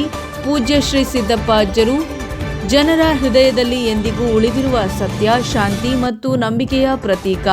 ಅವರ ಜೀವನವೇ ತಪಸ್ಸಿನ ಪಾಠ, ಅವರ ವಾಕ್ಯವೇ ಆಶೀರ್ವಾದ. ಅವರು ಯಾರಿಗಾದರೂ ಆಶೀರ್ವಾದ ನೀಡಿದರೆ ಅದು ನಿಜವಾಗುತ್ತದೆ ಎಂಬ ನಂಬಿಕೆ ಇಂದು ಸಹ ಜೀವಂತವಾಗಿದೆ. ರಾಜಕುಮಾರರ ಕುಟುಂಬದ ನಂಟು ಡಾಕ್ಟರ್ ರಾಜಕುಮಾರರ ಮತ್ತು ಅವರ ಕುಟುಂಬದ ಸದಾ ಧಾರ್ಮಿಕ ಮನೋಭಾವದಿಂದ ಪ್ರಖ್ಯಾತವಾಗಿದ್ದು, ಸಿದ್ದನಕೊಳ ಮಠದ ಮೇಲಿನ ಗೌರವವು ವಿಶೇಷವಾಗಿತ್ತು. ಅಜ್ಜರ ಆಶೀರ್ವಾದವು ಪುನೀತ್ ರಾಜ್ಕುಮಾರರ ಜೀವನದಲ್ಲಿಯೂ ವ್ಯಕ್ತಿತ್ವದಲ್ಲಿಯೂ ಸ್ಪಷ್ಟವಾಗಿ ಕಾಣಿಸಿಕೊಂಡಿತು. ವಿನಯ, ಪರಿಶ್ರಮ, ಜನಸೇವೆ ಮತ್ತು ಧರ್ಮನಿಷ್ಠೆ ಅವರ ಜೀವನದ ಮೂಲಾಧಾರಗಳಾಗಿದ್ದವು. ಶ್ರೀ ಸಿದ್ದನಕೊಳ ಮಠದ ಪೂಜ್ಯ ಶ್ರೀ ಸಿದ್ದಪ್ಪ ಅಜ್ಜರು ಕೇವಲ ಒಬ್ಬ ಯೋಗಿ ಅಥವಾ ಧಾರ್ಮಿಕ ನಾಯಕನಲ್ಲ, ಅವರು ವಾಕ್ಸಿದ್ಧಿಯ, ತಪಸ್ಸಿನ ಮತ್ತು ಮಾನವೀಯತೆಯ ಜೀವಂತ ರೂಪಕ. ಅವರ ಆಶೀರ್ವಾದದಿಂದ ಜನಿಸಿದ ಪುನೀತ್ ರಾಜ್ಕುಮಾರರು ಪವರ್ ಸ್ಟಾರ್ ಆಗಿ ಕೋಟ್ಯಾಂತರ ಜನರ ಹೃದಯವನ್ನ ಗೆದ್ದರು. ಇದು ಆ ವಾಕ್ಸಿದ್ಧಿಯ ದಿವ್ಯ ಅದೃಷ್ಟವೆಂದರೆ ತಪ್ಪಾಗದು ಎಂದು ಹೇಳಿದ ಪೂಜ್ಯ ಶ್ರೀಗಳು. Bureau news, NKS TV, Gadag. ನನ್ನ ಹತ್ರ ಮಾತಾಡಿದ್ರು ರಾಜ್ಕುಮಾರ್ ಅವರು. ನಾನು ಬಾಳೆಹೊನ್ನೂರಿಗೆ ಅವ್ರನ್ನ ಕರಿಬೇಕಂತ ಹೋದಾಗ, ಅಣ್ಣ ನಮ್ಮೂರು ಸಿದ್ದನಕೊಳದ ಹತ್ರ ಕೆಲವರು ಅಂತ ನಾನು ಹೇಳಿದೆ. ಸಿದ್ದಪ್ಪಜ್ಜ ಬುದ್ಧಿ ಅವ್ರು 70 ವರ್ಷದ ಮುದುಕಲ್ಲ ಬುದ್ಧಿ. ನಾನು ಬಂದು ಅವ್ರು ಹಿಂಗೆ ಹಿಡ್ಕೊಂಡಾಗ 20 ವರ್ಷದ ಹುಡುಗಾಗಿದ್ರು ಬುದ್ಧಿ ಅವರು ಅನ್ನುವಂಥ ಮಾತನ್ನ ರಾಜ್ಕುಮಾರ್ ಅವರು ಸ್ವತಃ ನನ್ನ ಮುಂದೆ ಹೇಳಿದ್ರು. ಜೊತೆಗೆ ಒಂದು ಇವತ್ತಿಗೂ ನಿಮ್ಗೆ ಹೇಳ್ತೀನಿ, ಅವ್ರ ವಾಕ್ಸಿದ್ಧಿ ಹೇಗಿತ್ತು ಅಂತಂದ್ರೆ, ಅವಾಗ ಪುನೀತ್ ರಾಜ್ಕುಮಾರ್ ಅವರು ಗರ್ಭದಲ್ಲಿದ್ರು, ಇನ್ನ ಪಾರ್ವತಮ್ಮ ಅವರು ಗರ್ಭದಲ್ಲಿದ್ರು. ಅವಾಗ ಯಾಕಪ್ಪ ಮಗಳನ್ನ ಯಾಕೆ ಕರ್ಕೊಂಬರಲ್ಲ, ಪಾರ್ವತಮ್ಮನ ಯಾಕೆ ಕರ್ಕೊಂಬಲ್ಲ? ಇಲ್ಲ ಬುದ್ಧಿ, ಹಿಂಗೆ ಗರ್ಭಾವಸ್ಥೆಯಲ್ಲಿದ್ದಾರೆ, ಬರಕ್ಕಾಗ್ಲಿಲ್ಲ. ಹೌದಾ ಅಂತಂದು ಅಲ್ಲೇ ಇರ್ತಕ್ಕಂಥ ಬೂಂದಿ ಕೊಟ್ಟು, ಹೋಗು, ನಿನಗೆ ಒಬ್ಬ ಶಕ್ತಿಶಾಲಿ ಮಗ ಹುಡ್ತಾನೆ ಅನ್ನುವಂಥ ಮಾತನ್ನು ಹೇಳಿದ್ರು. ನನಗೆ ಅನ್ನಿಸ್ತಾ ಇದೆ, ಶಕ್ತಿಶಾಲಿ ಅನ್ನುವಂಥ ಪದ ಅದು ಯಾಕೆ ಬಳಸಿದ ಅಂತಂದ್ರೆ, ಆ ಶಕ್ತಿಶಾಲಿ ಅನ್ನುವಂಥ ಪದನೇ ಇಂಗ್ಲಿಷ್ನಾಗ ಪವರ್ ಸ್ಟಾರ್ ಅಂತ ಇವತ್ತಿನ ದಿವಸ ಆಗಿರ್ತಕ್ಕಂಥದ್ದು. ರಾಜ್ಕುಮಾರ್ ಅವರು 77 ವರ್ಷ ಮಾಡಿದಂಥ ಸಾಧನೆಯನ್ನ ಕೇವಲ 48 ವರ್ಷದಲ್ಲಿ ಮಾಡಿದಂಥ ಕೀರ್ತಿ ಸಲ್ಲೋದಾದ್ರೆ ಪುನೀತ್ ರಾಜ್ಕುಮಾರ್ಗೆ ಅದೊಂದು ಕೀರ್ತಿ ಸಲ್ಲಬೇಕಾಗುತ್ತೆ. ಯಾಕಂದ್ರೆ ಸಿದ್ದಪ್ಪಜ್ಜನ ಆಶೀರ್ವಾದ ಹಂಗಿತ್ತು, ಶಕ್ತಿಶಾಲಿ ಮಗ ಹುಡ್ತಾನವ ಅಂತಂದ್ರು. ಆ ಶಕ್ತಿಶಾಲಿ ಪವರ್ ಸ್ಟಾರ್ ಅನ್ನುವಂಥದ್ದನ್ನೇ ಇವತ್ತು ಅವನ ವ್ಯಕ್ತಿಗೆ ಅಂತ ಒಂದು ದೊಡ್ಡ ಗುಣವನ್ನ, ದೊಡ್ಡ ಕೀರ್ತಿಯನ್ನ ತಂದು ಕೊಟ್ಟಿರ್ತಕ್ಕಂಥದ್ದು. ಆ ಕಾರಣಕ್ಕಾಗಿನೇ ಇವತ್ತಿನ ದಿವಸ ಆ ತಪಸ್ಸಿನಲ್ಲಿ ಏನೆಲ್ಲವೂ ಕೂಡ ಅಡಗಿದೆ. ಯಾಕೆ ಅಂತಂದ್ರೆ ಅವರು ವೈಭೋಗ ಬಳಸಲಿಲ್ಲ, ರಾಜಭೋಗ ಬಯಸಲಿಲ್ಲ. ಬಳ್ಳಾರಿ ಜಿಲ್ಲೆ ಕಂಪ್ಲಿ ತಾಲೂಕು ಕಂಪ್ಲಿ ಶ್ರೀ ಪೇಟೆ ಬಸವೇಶ್ವರ ದೇವಸ್ಥಾನ ಅಭಿವೃದ್ಧಿ ಸಂಘದ ಅಡಿಯಲ್ಲಿರುವ ಶ್ರೀ ಗೊಗ್ಗ ಚನ್ನಬಸಯ್ಯ ಐಟಿಐ ಕಾಲೇಜಿನಲ್ಲಿ ನೂತನವಾಗಿ ಫ್ಯಾಷನ್ ಡಿಸೈನಿಂಗ್ ಟೆಕ್ನಾಲಜಿ ವೃತ್ತಿ ಘಟಕ ಉದ್ಘಾಟನೆ ಸಮಾರಂಭ ನಡೆಯಿತು. ಬಳ್ಳಾರಿ ಜಿಲ್ಲೆ ಸರ್ಕಾರಿ ಐಟಿಐ ಕಾಲೇಜ್ ಪ್ರಾಚಾರ್ಯರು ಹಾಗೂ ನೋಡಲ್ ಅಧಿಕಾರಿಗಳಾದ ಶ್ರೀ ಎಚ್.ಎಂ. ಪಂಡಿತಾರಾಧ್ಯ ಇವರಿಂದ ಉದ್ಘಾಟನಾ ಸಮಯದಲ್ಲಿ ಪಂಡಿತಾರಾಧ್ಯ ಮಾತನಾಡುತ್ತಾ, ಶ್ರದ್ಧೆಯಿಂದ ವೃತ್ತಿ ಘಟಕದ ತರಬೇತಿ ಕೇಂದ್ರದಲ್ಲಿ ವಿದ್ಯಾರ್ಥಿಗಳು ಅತಿ ಹೆಚ್ಚು ಅಂಕಗಳನ್ನು ಪಡೆದಲ್ಲಿ ರಾಜ್ಯ ಮಟ್ಟದ ಅತ್ಯುನ್ನತ ಕಂಪನಿಗಳಲ್ಲಿ ಉದ್ಯೋಗಾವಕಾಶ ಹಾಗೂ ವಿದ್ಯಾರ್ಥಿಗಳಿಗೆ ವರ್ಲ್ಡ್ ಸ್ಕಿಲ್ ಕಾಂಪಿಟೇಷನ್ 2026 ಇದರಲ್ಲಿ ಚೆನ್ನೈನಲ್ಲಿ ನಡೆಯುತ್ತದೆ. ಸರ್ಕಾರದಿಂದ ತರಬೇತುದಾರರನ್ನು ಕಳುಹಿಸುತ್ತೇವೆ ಎಂದು ವಿದ್ಯಾರ್ಥಿಗಳಿಗೆ ವಿವರಣೆಯನ್ನ ತಿಳಿಸಿದರು. ಹಿರಿಯರಾದ ಶ್ರೀ ಡಿ ವೀರಪ್ಪ ಅಧ್ಯಕ್ಷತೆ ವಹಿಸಿದ್ದರು. ಇವರು ಶ್ರೀಪೇಟೆ ಬಸವೇಶ್ವರ ದೇವಸ್ಥಾನ ಅಭಿವೃದ್ಧಿಗಾಗಿ ಸುಮಾರು 30 ವರ್ಷಗಳಿಂದ ಸೇವೆ ಸಲ್ಲಿಸಿದವರು. ಇವರನ್ನ ಸನ್ಮಾನಿಸಿ ಗೌರವಿಸಲಾಯಿತು. ಈ ಕಾರ್ಯಕ್ರಮಕ್ಕೆ ಡಿ ರವಿ, ಗಂಗಾವತಿ ಸರ್ಕಾರಿ ಐಟಿಐ ಕಾಲೇಜು ಪ್ರಾಂಶುಪಾಲರಾದ ಕೊಟ್ರೇಶ್ ಮತ್ತು ಶ್ರೀ ಕ್ಷೇತ್ರ ಕಲ್ಮಠ ಕಂಪ್ಲಿ ಐಟಿಐ ಕಾಲೇಜು ವತಿಯಿಂದ ಕೆಎಂ ಅಮರೇಶ್, ಕೆ ಮಂಜುನಾಥ್ ಹಾಗೂ ಹಲವಾರು ಐಟಿಐ ಪ್ರಾಂಶುಪಾಲರು ಮತ್ತು ಕಂಪ್ಲಿ ಹಿರಿಯ ವ್ಯಕ್ತಿಗಳಾದ ಕಲ್ಕುಡಿ ವಿಶ್ವನಾಥ್, ಸಣ್ಣ ಗವಿಸಿದ್ದಪ್ಪ, ವಿದ್ಯಾಶಂಕರ್, ಬಂಡಯ್ಯ ಸ್ವಾಮಿ ಮತ್ತು ಕಾಮಕಂಡಿ ವಿರೂಪಾಕ್ಷಪ್ಪ, ಎಸ್ಡಿ ಬಸವರಾಜ್, ಶ್ರೀ ಅಕ್ಕನ ಬಳಗದವರು ಭಾಗವಹಿಸಿದ್ದರು. ವರದಿ Sachchidananda Hiremath, NKS TV Kampli. Fashion design and technology Ballari ಜಿಲ್ಲೆಯಲ್ಲಿ ಇದೇ ಖಾಸಗಿ ಸಂಸ್ಥೆಯಲ್ಲಿ ಗುಗ್ಗ ಚನ್ನೇಶ್ವರ ಐಟಿಐದಲ್ಲಿ ಇದೆ ಇರೋದು. ನಮ್ಮಲ್ಲಿ ಬಳ್ಳಾರಿಯಲ್ಲಿ ಸ್ವಿಂಗ್ ಟೆಕ್ನಾಲಜಿ ಇದೆ. ಟೋಟಲ್ಲು ನಮ್ಮಲ್ಲಿ ಬಳ್ಳಾರಿಯಲ್ಲಿ 7 ಸರ್ಕಾರಿ ದರ್ಜೆ ಸಂಸ್ಥೆಗಳಿದ್ದಾವೆ ಹಾಗೂ ಅನುದಾನಿತ ಸಂಸ್ಥೆಗಳು ಇದ್ದಾವೆ ಹಾಗೂ ಖಾಸಗಿ ಸಂಸ್ಥೆಗಳಲ್ಲಿ ಈ ಎಲ್ಲರಲ್ಲಿ ಮಾತ್ರ ಫ್ಯಾಷನ್ ಡಿಸೈನ್ ಟೆಕ್ನಾಲಜಿ ಮಾತ್ರ ಈ ಕಂಪ್ನಿಯಲ್ಲಿರ್ತಕ್ಕಂಥ ಗುಗ್ಗ ಚನ್ನಬಸವ ಐಟಿಐನಲ್ಲಿ ಆಗಿದೆ. ಇದೆಲ್ಲ ಮಹಿಳೆಯರಿಗೆ ಭಾಳ ಮುಂದೆ ಅವರ ಜೀವನೋಪಾಯಕ್ಕೆ ಮತ್ತು ಅವರ ಅಡ್ಮಿಷನ್ ರೇಟಿಗೆ ಭಾಳ ಉಪಯೋಗ ಆಗುತ್ತೆ. ಇದು ಒಂದು ಈ ಭಾಗದ ಜನರಿಗೆ ಭಾಳ ಖುಷಿಯಾದ ಸಂಗತಿ ಹೇಳಿದೆ. ಅದನ್ನು ನೀವು ಸದುಪಯೋಗ ಪಡಿಸ್ಕೊಳ್ಬೇಕಾಗುತ್ತೆ. ಉತ್ತಮ ರಿಸಲ್ಟ್ ತರಿಸ್ಕೊಳ್ಬೇಕಾಗುತ್ತೆ. ಉತ್ತಮ ರಿಸಲ್ಟ್ ಬಂದ್ರೆ ಇಲ್ಲಿ ಸ್ಟೇಟ್ ನಲ್ಲಿ ಯಾರು ಫಸ್ಟ್ ಬರ್ತಾರೆ ಅವ್ರಿಗೆಲ್ಲ ಪ್ರೈಸ್ ಡಿಸ್ಟ್ರಿಬ್ಯೂಷನ್ ಇರ್ತದೆ. ಮತ್ತೆ ಅಲ್ಲಿ ಕಂಪನಿಗಳು ನಿಮಗೆ ಕ್ಯೂ ನಲ್ಲಿ ನಿಂತಿರ್ತವೆ. ಇದಾದ್ಮೇಲೆ ಕಾಂಪಿಟೇಷನ್ ಇದೆ, ವರ್ಲ್ಡ್ ಸ್ಕಿಲ್ ಕಾಂಪಿಟೇಷನ್ ಅಂತ ಇದೆ. ಇವಾಗ ಒಲಿಂಪಿಕ್ ಕಾಂಪಿಟೇಷನ್ ಇದೆಯಲ್ಲ, ಅಲ್ಲೇ ಸ್ಕಿಲ್ ಒಲಿಂಪಿಕ್ ಇದೆ. ಸ್ಕಿಲ್ ಒಲಿಂಪಿಕ್ ನಲ್ಲಿ 2026ರಲ್ಲಿ ಇದು ಶಾಂಘೈನಲ್ಲಿ ಚೈನಾದಲ್ಲಿ ನಡೀತದೆ. ಸೊ ಇದಕ್ಕೆಲ್ಲ ಅವಕಾಶಗಳು ಇದೆ. ಇಂಥವೆಲ್ಲ ನಮ್ದು ಏಕಾಗ್ರತೆ ಏನಿರ್ಬೇಕಂತಂದ್ರೆ ಓದಿನ ಕಡೆಗೆ ಇರಬೇಕು. ಎರಡನೇದಾಗಿ ಇವಾಗ ವಿದ್ಯೆ ಯಾರು ವಿದ್ಯಾರ್ಥಿಗಳು ಶಿಷ್ಯರಿದ್ದಾರಲ್ಲ ಗುರುವಿಗೆ ವಿಧೇಯರಾಗಿರ್ಬೇಕು. ವಿಧೇಯರಾಗಿದ್ದಾಗ ಮಾತ್ರ ನಿಮ್ಗೆ ಏನಾಗ್ತದೆ, ಅವ್ಯಕ್ತ ಶಕ್ತಿ ಪ್ರಸರಣ ಆಗ್ತದೆ, ಜ್ಞಾನ ಪ್ರಸರಣ ಆಗ್ತದೆ. ಯಾವ ರೀತಿ ತಾಯಿಯೇ ಮೊದಲು ಗುರು ಅಂತಾರೆ. ಆದ್ರೆ ಮಗು ಯಾವುದೇ ಒಂದು ಅಮ್ಮ ಆಗ್ಲಿ ಅಪ್ಪ ಆಗ್ಲಿ ಅಥವಾ ಅಣ್ಣ ಆಗ್ಲಿ ಶಬ್ದಗಳನ್ನು ಸ್ಕೂಲ್ಗೆ ಹೋಗಿ ಕಲಿಯೋದಿಲ್ಲ, ತಾಯಿನೇ ಕಲಿಸ್ತಾರೆ. ಯಾವ ರೀತಿ ಪ್ರೀತಿಯಿಂದ ಕಲಿಸ್ತಾರೆ. ಪ್ರೀತಿಯೇ ಈ ಜಗತ್ತಿನ ಪ್ರಸರಣಾ ಶಕ್ತಿ. ಪ್ರೀತಿಯಿಂದ ಇದ್ರೆ ಆ ಕರುಣೆ, ಗುರು ಕರುಣೆ ಮಾಡ್ತಾನೆ. ಪ್ರೀತಿಯಿಂದಲೇ ಆಗೋದು. ಯಾವುದೇ ಒಂದು ಜಗತ್ತು ನಡೆಯುತ್ತೆ ಅದರಿಂದನೇ. ಇವಾಗ ಯಾವುದೇ ಒಂದು ಚಕ್ರ ಇರ್ತದಲ್ಲ, ಕಿಲ್ ಚಕ್ರ, ಅದಕ್ಕೆ ಗ್ರೀಸ್ ಹಾಕ್ಲಿಲ್ಲ ಅಂದ್ರೆ ಕಿರಿಕಿರಿ ಅಂತ ನಡೀತದೆ, ಸಂಸಾರ ನಡೀತದೆ, ಅದಕ್ಕೆ ಕಿರಿಕಿರಿ ಅಂತ.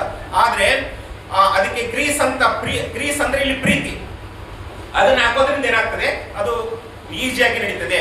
ಸೊ ಈ ರೀತಿ ಏನಿದೆಯಲ್ಲ ನಿಮ್ಗೆ, ಇನ್ನ ನಿಮ್ದು ಈ ಏಜ್ ನಲ್ಲಿ 16 to 18 ನಿಮ್ದೇನು ಎಲ್ಲ ಚೇಂಜ್ ಆಗ್ತದೆ, emotional changes. Doctor Anand Kumar ನೇಮಕಕ್ಕೆ ಪ್ರಶಂಸೆ. ಚಲನಚಿತ್ರ ನಿರ್ಮಾಪಕ ಪ್ರಶಾಂತ್ ನಾಯಕ್ ಅಭಿನಂದನೆ. ಎಐಸಿಸಿ ಪರಿಶಿಷ್ಟ ವಿಭಾಗದ ರಾಷ್ಟ್ರೀಯ ಸಂಯೋಜಕರಾಗಿ ಹಾಗೂ ಕೆಪಿಸಿಸಿ ಕಾರ್ಯದರ್ಶಿಯಾಗಿ ಕಾರ್ಯನಿರ್ವಹಿಸುತ್ತಿರುವ ಡಾಕ್ಟರ್ ಆನಂದ್ ಕುಮಾರ್ ರವರು ಮಹಾರಾಷ್ಟ್ರ ರಾಜ್ಯದ ಪರಿಶಿಷ್ಟ ಸಮುದಾಯದ ಉಸ್ತುವಾರಿ ವಹಿಸಿಕೊಂಡಿರುವ ಹಿನ್ನೆಲೆಯಲ್ಲಿ ಸಮಾಜಮುಖಿ ಚಲನಚಿತ್ರ ನಿರ್ಮಾಪಕರಾದ ಪ್ರಶಾಂತ್ ನಾಯಕ್ ಅವರು ಹೃತ್ಪೂರ್ವಕ ಅಭಿನಂದನೆ ಸಲ್ಲಿಸಿದ್ದಾರೆ.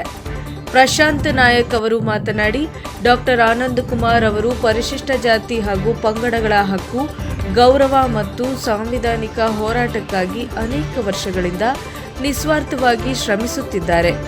ಅವರ ಸಾಮಾಜಿಕ ಚಿಂತನೆ, ಸಂಘಟನಾ ಶಕ್ತಿ ಮತ್ತು ಹೋರಾಟ ಮನೋಭಾವದ ಪರಿಣಾಮವಾಗಿ ಈ ರಾಷ್ಟ್ರೀಯ ಮಟ್ಟದ ಹುದ್ದೆ ಅವರಿಗೆ ದೊರೆತಿದೆ.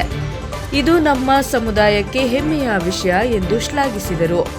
ಇನ್ನು ಮಹಾರಾಷ್ಟ್ರ ರಾಜ್ಯದಲ್ಲಿ ದಲಿತ ಸಮುದಾಯದ ಸಂಘಟನೆಯ ಸಮನ್ವಯಕರಾಗಿ ಕಾರ್ಯನಿರ್ವಹಿಸುವಂತೆಯೂ ಎಐಸಿಸಿ ನೀಡಿರುವ ಈ ಮಹತ್ವದ ಜವಾಬ್ದಾರಿಯು ಸಾಮಾಜಿಕ ಬದಲಾವಣೆಯ ಹೊಸ ದಿಕ್ಕು ನೀಡಲಿದೆ. ಡಾಕ್ಟರ್ ಆನಂದ್ ಕುಮಾರ್ ಅವರ ನಾಯಕತ್ವದಲ್ಲಿ ಹೊಸ ಚೈತನ್ಯ ಮೂಡುವುದು ನಿಶ್ಚಿತ ಎಂದು ಆಶಾಭಾವನೆ ವ್ಯಕ್ತಪಡಿಸಿದರು.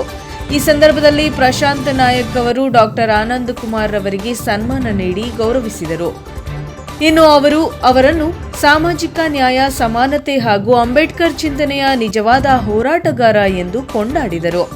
ಕಾರ್ಯಕ್ರಮದಲ್ಲಿ ಉದ್ಯಮಿ ಹರೀಶ್ ನಾಯಕ್, ಧಾರಾವಾಹಿ ನಟ ಎಆರ್ ಸೂರ್ಯಕಿರಣ್, ನಿರ್ದೇಶಕಿ ಸಾಯಿ ರಶ್ಮಿ, ನಿರ್ದೇಶಕ ಸಿದ್ದು ಪೂರ್ಣಚಂದ್ರ, ವಿವಾನ್ ಸೂರ್ಯ, ಪ್ರಸನ್ನ, ನಟರಾದ ಪರಮೇಶ್, ಮಲ್ಲಿಕಾರ್ಜುನ್ ಸೇರಿದಂತೆ ಹಲವಾರು ಜನ ಉಪಸ್ಥಿತರಿದ್ದರು.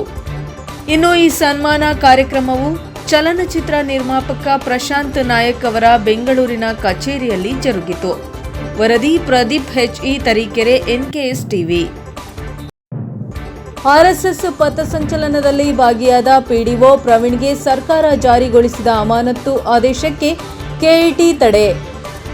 ಇತ್ತೀಚೆಗೆ ಐಟಿ-ಬಿಟಿ ಸಚಿವ ಪ್ರಿಯಾಂಕ್ ಖರ್ಗೆ ಸರ್ಕಾರದ ಒಡೆತನದಲ್ಲಿರುವ ಆಸ್ತಿಗಳ ಜಾಗಗಳ ಇತ್ತೀಚೆಗೆ ಐಟಿ-ಬಿಟಿ ಸಚಿವ ಪ್ರಿಯಾಂಕ್ ಖರ್ಗೆ ಸರ್ಕಾರದ ಒಡೆತನದಲ್ಲಿರುವ ಆಸ್ತಿಗಳ ಜಾಗಗಳಲ್ಲಿ ಆರ್ಎಸ್ಎಸ್ನ ಪರೇಡ್, ಬೈಟೆಕ್ ಸೇರಿದಂತೆ ಎಲ್ಲಾ ಕಾರ್ಯಕ್ರಮಗಳಿಗೆ ಅವಕಾಶ ಮಾಡಿಕೊಡದಿರುವಂತೆ ಮತ್ತು ಆ ಕಾರ್ಯಕ್ರಮಗಳಲ್ಲಿ ಭಾಗಿಯಾದ ಸರ್ಕಾರಿ ನೌಕರಸ್ಥರ ಮೇಲೆ ಕಟ್ಟುನಿಟ್ಟಿನ ಕ್ರಮ ಜರುಗಿಸಲು ಖರ್ಗೆ ಮುಖ್ಯಮಂತ್ರಿಗಳ ಬಳಿ ಮನವಿ ಸಲ್ಲಿಸಿದ್ದರು.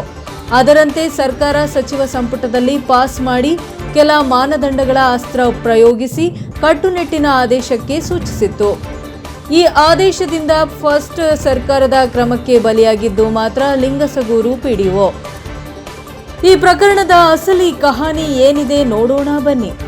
ಆರ್ಎಸ್ಎಸ್ಗೆ ಶತಮಾನೋತ್ಸವ ಹಿನ್ನೆಲೆಯಲ್ಲಿ ಅಕ್ಟೋಬರ್ 12ರಂದು ಲಿಂಗಸಗೂರು ಪಟ್ಟಣದಲ್ಲಿ ಹಮ್ಮಿಕೊಂಡ ಪಥಸಂಚಲನದಲ್ಲಿ ರೋಡಲ ಬಂಡ ಪಿಡಿಒ ಮತ್ತು ಶಾಸಕ ಮಾನಪ್ಪ ವಜ್ಜಲ್ರ ಆಪ್ತ ಕಾರ್ಯದರ್ಶಿ ಪ್ರವೀಣ್ ಕುಮಾರ್ ಸಮವಸ್ತ್ರದೊಂದಿಗೆ ಕೈಯಲ್ಲಿ ದೊಣ್ಣೆ ಹಿಡಿದು ಗಣ ವೇಷಧಾರಿಯಾಗಿ ಪಾಲ್ಗೊಂಡಿದ್ದರು.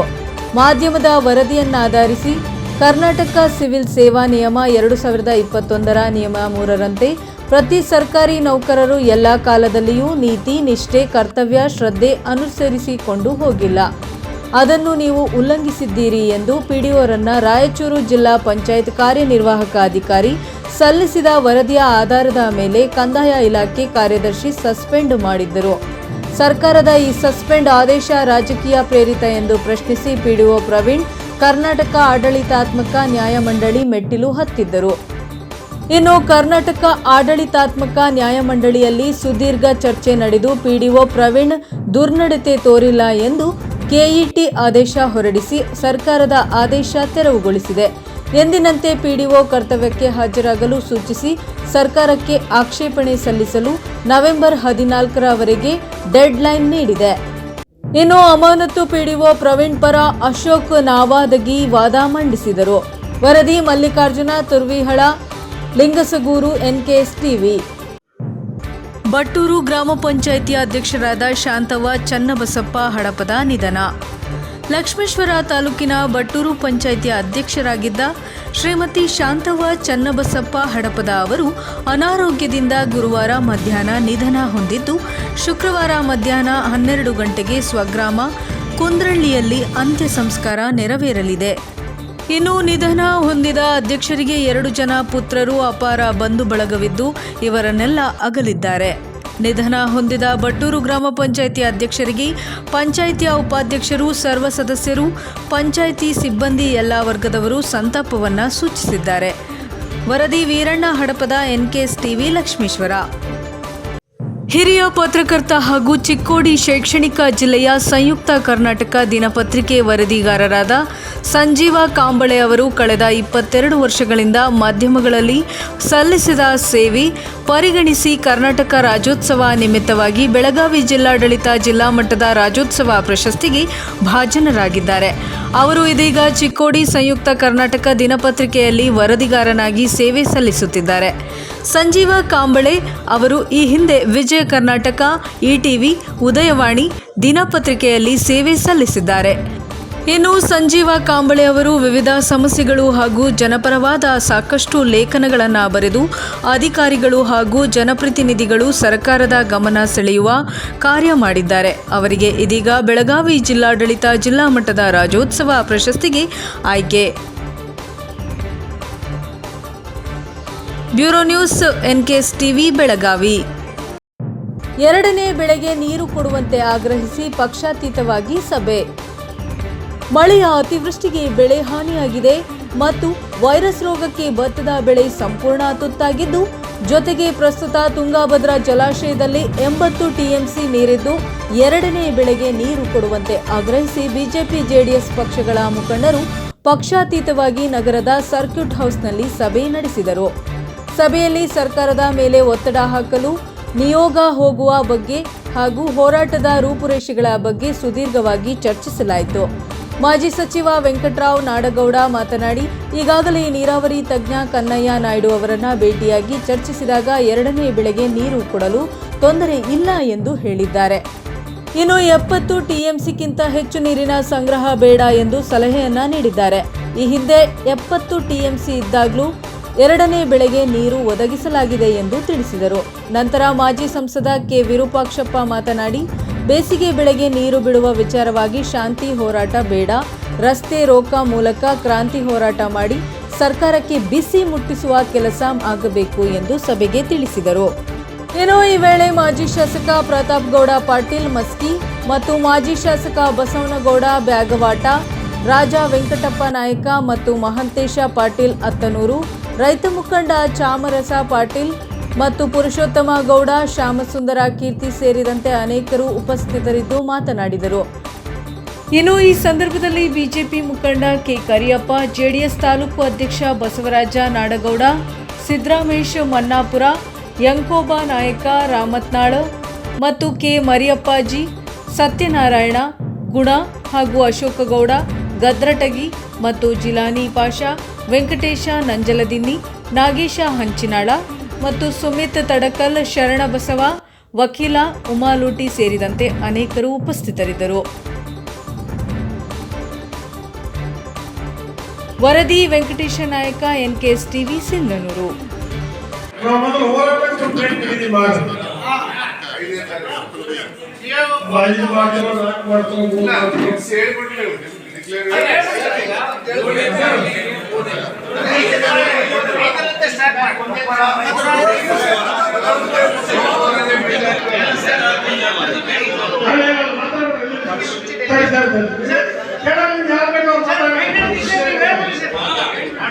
ಈಗ 5ನೇ ತಾರೀಕಿನ ಹೋರಾಟ ಪ್ರಾರಂಭ ಮಾಡೋದು, ಅವ್ರ ಡೇಟ್ ಫಿಕ್ಸ್ ಮಾಡೋದು.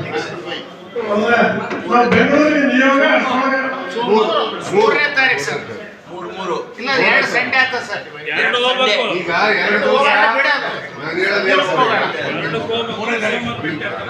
ನೋಡಿ, ICC ಮೀಟಿಂಗ್ ಕರೆದು ಒಂದು ತೀರ್ಮಾನ ಮಾಡಿದ್ರೆ ಸರಿ ಆಗ್ತದೆ, ಈಗ ಯಾಕೆ ಮಾಡ್ತೀವಿ ಅಂತ ಸದನದಲ್ಲಿ ಕೂಡ ಚರ್ಚೆ ಮಾಡಿ ಎರಡನೇ ಬೆಳೆಗೆ ನೀರಿಲ್ಲ ಅಂತ ಹೇಳಿದ ಮೇಲೆ ಇವತ್ತು ತಂಗಡಿಗೆ ಅವರು ICC ಅಧ್ಯಕ್ಷರು ಅವರು ಕೂಡ ಎರಡನೇ ಬೆಳೆ ಬಗ್ಗೆ ಮಾತನಾಡಬೇಡಿ ಅಂತಕ್ಕಂಥ ಮಾತನ್ನು ಹೇಳ್ತಾ ಇದ್ದಾರೆ. ಯಾಕೆ ಇದರಿಂದ ಈ ವರ್ಷ ಮಳೆ ಹೆಚ್ಚಾಗಿ ಎಲ್ಲ ಬೆಳೆಗಳು ಹಾಳಾಗಿದ್ದಾವೆ, ವೈರಸ್ ಬಂದು ಹಾಳಾಗಿದ್ದಾವೆ. ಇಂಥ ಸಂಘರ್ಷದಲ್ಲಿ ನೀರಿದ್ದು ಎರಡನೇ ಬೆಳೆಗೆ ಯಾಕೆ? ಕನ್ನಯ್ಯ ನಾಯ್ಡು ಅವರು ಏನು ಹೇಳ್ತಾರೆ, ಮಾರ್ಚ್ಗೆ ನನಗೆ ಕೊಟ್ಟರೆ ಜೂನಿಗೆ ನಾವು ಕಂಪ್ಲೀಟ್ ಮಾಡ್ತೇವೆ. ಅವರು 2 ತಂಡಗಳನ್ನು ಮಾಡಿ, ಒಂದು ರೈಟ್ ಸೈಡ್ಲಿಂದ ಹಾಕ್ಕೊಂತ ಬರ್ತಾರೆ, ಇನ್ನೊಂದು ಲೆಫ್ಟ್ ಸೈಡ್ಲಿಂದ ಹಾಕ್ಕೊಂತ ಬರ್ತೀವಿ. ಅದನ್ನು ಮಾಡಿದರೆ ಕುದಿಸೋಕೆ ಅವಕಾಶ ಐತೆ. ಇವ್ರೇನು ಹೇಳ್ತಾರೆ ಅಂದರೆ ಲೋಡ್ ಜಾಸ್ತಿ ಆಗ್ತೈತೆ, ಡ್ಯಾಮ್ ತಡಿಬೇಕಲ್ಲ ಅಂತ. ಈಗ ಗೇಟ್ಗಳನ್ನು ಅವರು ಮೊದಲಿದ್ದಂಗೆ ದೊಡ್ಡ ಗೇಟ್ಗಳನ್ನು ಫುಲ್ ಮಾಡಿಲ್ಲ, ಪೀಸ್ ಮಾಡಿ ತಗೊಂಡು ಹೋಗ್ತಾ ಇದ್ದಾರೆ. ಹಂಗಾಗಿ ಅಲ್ಲಿ ಲೋಡಿನ ಪ್ರಶ್ನೆನೇ ಬರೋದಿಲ್ಲ ಅನ್ನೋದು ಕನ್ನಯ್ಯ ನಾಯ್ಡು ಅಭಿಪ್ರಾಯ. ಅದಕ್ಕೇನು ತೊಂದರೆ ಇರೋಂಗಿಲ್ಲ, ಜಾಸ್ತಿ ನೋಡಿರೋಲ್ಲ. ಹಾಗಾಗಿ ಇದು ಒಂದು ಭಾಗ. ನನಗೆ ಇನ್ನೊಂದು ಏನು ಅಂತಂದರೆ, ನಾನು ಕಾಂಟ್ರಾಕ್ಟರ್ಗಳ ಜೊತೆನೂ ನಿನ್ನೆ ಮಾತನಾಡಿದೆ. ಅವ್ರ ಪರಿಸ್ಥಿತಿ ಏನಾಗಿದೆ ಅಂದರೆ, ಅವ್ರು ಏನು ಹೇಳ್ತಾರೆ, 10 ಕೋಟಿ ನಾವು ಹಾಕಿದ್ದೀವಿ, ನಮಗಿನ್ನೂ 1 ರೂಪಾಯಿನೂ ಪೇಮೆಂಟ್ ಮಾಡಿಲ್ಲ, ಹಾಗಾಗಿ ನಾವು ಕೆಲಸ ನಿಲ್ಲಿಸಬೇಕಾದ ಪರಿಸ್ಥಿತಿ ಇದೆ. ಕನ್ನಯ್ಯ ನಾಯ್ಡು ಅವರು ರೀಸೆಂಟ್ಲಿ ಒಂದು ಲೆಟರನ್ನು ಬೋರ್ಡಿಗೆ ಬರೆದಿದ್ದಾರೆ ಚೇರ್ಮನ್ರಿಗೆ. ಎಂತಂದರೆ 27ನೇ ತಾರೀಕಿಗೆ 27/10 ಮೊನ್ನೆ ಒಂದು ಲೆಟರ್ ಬರ್ತಾರೆ. ಅದ್ರ ಕಾಪಿಯನ್ನು ನಿಮ್ಗೆ ಬೇಕಾದ್ರೆ ಕೊಡ್ತೀನಿ ನಾನು. ಅದರಲ್ಲಿ ಈಗಾಗಲೇ ಅವರು ಐಡೆಂಟಿಫೈ ಮಾಡಿದ್ದಾರೆ. ಈ 15/10/25 ಅನ್ನೋದ್ರೊಳಗಾಗಿ 14 ಗೇಟ್ಗಳು ರೆಡಿ ಆಗಬೇಕಾಗಿತ್ತು. ಈಗ 9 ಗೇಟ್ ರೆಡಿ ಆಗಿದ್ದಾವೆ. ಅದಕ್ಕೆ ಕಾರಣ ಹಣ ಕೊಟ್ಟಿಲ್ಲ ಅಂತೇಳಿ ಅವರು ಸ್ಲೋ ಆಗಿದ್ದಾರೆ, ಮಾಡ್ತಾ ಇಲ್ಲ. ಒಂದು ವೇಳೆ ಇದು ಹಿಂಗೆ ಮುಂದುವರಿತು ಅಂದರೆ ಸರ್ಕಾರ ಗೇಟನ್ನು ಕುಂದಿಸೋದಿಲ್ಲ, ನಮಗೆ 2ನೇ ಬೆಳೆಗೆ ನೀರನ್ನು ಕೊಡೋದಿಲ್ಲ. ಆ ಪರಿಸ್ಥಿತಿ ಇವತ್ತು ನಿರ್ಮಾಣ ಆಗ್ತದೆ. ಅದಕ್ಕೆ ಇವತ್ತು ಅಲ್ಲಿಂದ ಏನು ಮಾಹಿತಿ ಇದೆ ಅದನ್ನು ಹೇಳಿದ್ದೀನಿ. ಈಗೆಲ್ಲರೂ ಕೂಡ ನಿಮ್ಮ ಅಭಿಪ್ರಾಯಗಳು ಏನಿದಾವ, ಏನು ಮಾಡಬೇಕು, ಇದನ್ನು ಹೇಗೆ ಕಂಟಿನ್ಯೂ ಮಾಡಬೇಕು, ಏನು ಮಾಡಬೇಕು ಅನ್ನೋ ಎಲ್ಲರ ಸಲಹೆ ಕೊಡಿ. ನೀವೆಲ್ಲರ ಸಲಹೆ ಮೇಲೆ ನಾವೇನು ತೀರ್ಮಾನ ಮಾಡಬೇಕು, ಹೆಂಗೆ ಮಾಡಬೇಕು, ಏನು ಡೆಲಿಗೇಷನ್ ಹೋಗಬೇಕು, ಹೋರಾಟ ಮಾಡಬೇಕು, ಏನು ಮಾಡಬೇಕು ಅನ್ನೋದ್ರ ಬಗ್ಗೆ ಎಲ್ಲರೂ ಕೂಡ ಬಿಚ್ಚು ಮನಸ್ಸಿನಿಂದ ಚರ್ಚೆ ಮಾಡಬೇಕು. ಏನು ಮಾಡೋಣ, ಬೀದಿಗಿಡದಾಗ ಏನು ಬೇಯದೈತೆ ಬೇಯ, ಬಟ್ ಅವ್ರು ಮಾಡಿ ಅಂತ ಹೇಳಿ ನಾವು ಅವ್ರನ್ನೂ ಕೂಡ ಕರೆದಿದ್ದೀವಿ. ಅವ್ರು ನಿಯೋಗ ಕರ್ಕೊಂಡು ಹೋಗಿ ನಮ್ಮನ್ನು ಭೇಟಿ ಮಾಡಿಸಿ ನಾವು ಬೇಕಾದ್ರೆ ಮಾತಾಡೋದು ಏನಾದ್ರು ಮಾಡೋಣ. ಇದೆ ಹೋರಾಟ ಅನ್ನೋದು ಬತ್ತಳಿಕೆ ಕೊನೆಯ ಬಾಣ ಆಗೋದು. ನಾವೆಲ್ಲ ಪ್ರಯತ್ನ ಮಾಡೋಕೆ ಒಂದು ವಿನಂತಿ ಏನಂದರೆ, 2ನೇ ಬೆಳೆಗೆ ನೀರು ಕೊಡೋದನ್ನು ಆದಷ್ಟು ಬೇಗ ಅನೌನ್ಸ್ ಮಾಡಿದರೆ ರೈತರು ಸಸಿ ಮಡಿ ಹಾಕೊಳ್ಳೋಕೆ ಅನುಕೂಲ ಆಗ್ತದೆ. ಇವರೇನಾದರೂ ಇನ್ನೂ 1 ತಿಂಗಳ ಮೇಲೆ ನೀರು ಬಿಡ್ತೀವಿ ಅಂದ್ರೆ ಮತ್ತೆ ನಮ್ಮನ್ನು ಗೊಂದಲಕ್ಕೆ ಹಾಕ್ತಾರೆ. ಲೇಟಾಗಿ ಹಚ್ಚಿದ್ರೆ ಮಾರ್ಚ್ನಾಗ ಬರೋಂಗಿಲ್ಲ, ಏಪ್ರಿಲ್ ತನಕ ನೀರು ಬೇಕು ಅಂತ ಹೇಳಿ ಗಲಾಟೆ ಸ್ಟಾರ್ಟ್ ಆಗ್ತದೆ. ಅದಕ್ಕೆ ಅದನ್ನು ಕನ್ವಿನ್ಸ್ ಮಾಡಬೇಕು. ಏನು ಮಾಡಿದ್ರು ನಾವು ಈ 1 ವಾರದಲ್ಲಿ 10 ದಿನದಲ್ಲಿ ಇದಕ್ಕೆ ಒಂದು ಬೋರ್ಡ್ ಮೀಟಿಂಗು 7ನೇ ತಾರೀಕಿಗೆ 7ನೇ ತಾರೀಕು ಅನ್ನೋದರೊಳಗಾಗಿ ನಾವು ಇದನ್ನು ಸಂಬಂಧಪಟ್ಟ ಏನು ಮಾಡಬೇಕು. ಇಲ್ಲೇ ಕಾಂಗ್ರೆಸ್ನ ಯಾವ MLAಗಳು ಅವ್ರು ಬರಲಿಲ್ಲ, ಅವರಿಗೆ ನಾವು ಡೆಲಿಗೇಷನ್ ಕರ್ಕೊಂಡು ಹೋಗ್ಬೇಕಂತ ಬರ್ತೇನೆ ಮಾಡಿದ್ವಿ, ಬಟ್ ಬಂದಿಲ್ಲ. ಅವರು ಸ್ವಲ್ಪ ಬ್ಯುಸಿ ಇದ್ದರೆ ಇನ್ನೊಂದ್ಸಲ ಅವ್ರನ್ನ ಕಾಂಟ್ಯಾಕ್ಟ್ ಮಾಡಲ್ರಿ. ಕಾಂಟ್ಯಾಕ್ಟ್ ಮಾಡಿ ಯಾರಾದರೂ ಡೆಲಿಗೇಟ್ ಮಾಡೋಕ್ಕೆ ನಾವು ಕರ್ಕೊಂಡು ಹೋಗೋಕ್ಕಿದ್ರೆ ಕರೆಕ್ಟ್ ಇರ್ತೈತೆ.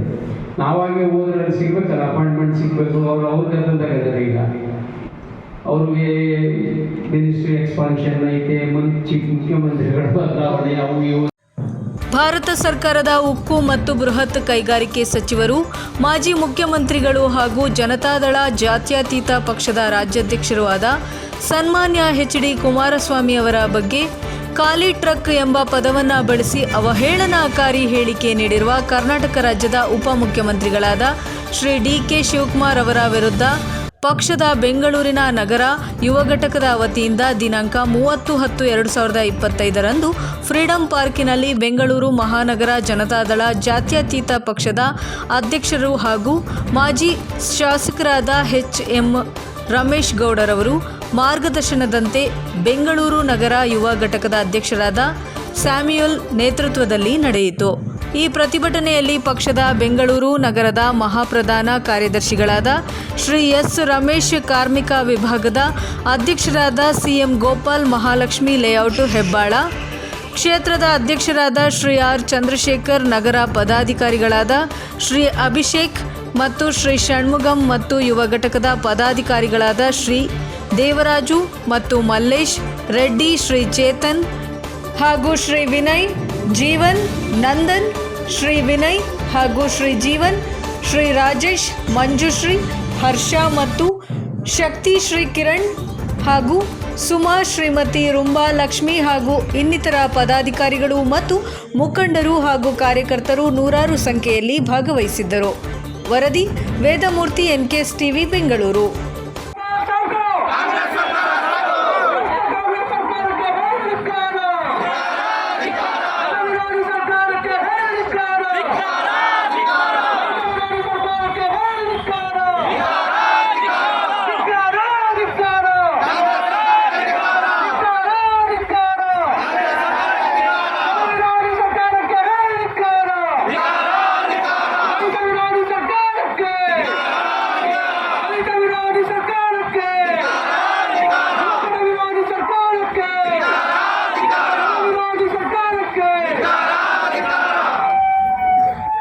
ಯಾರಾದ್ರೂ ಒಬ್ರು ರೈತರು ಏನಾದ್ರೂ ಸಹಾಯ ಬೇಕು ಅಂತ ಕೇಳಿದ್ರೆ ಏನಂತಾರೆ?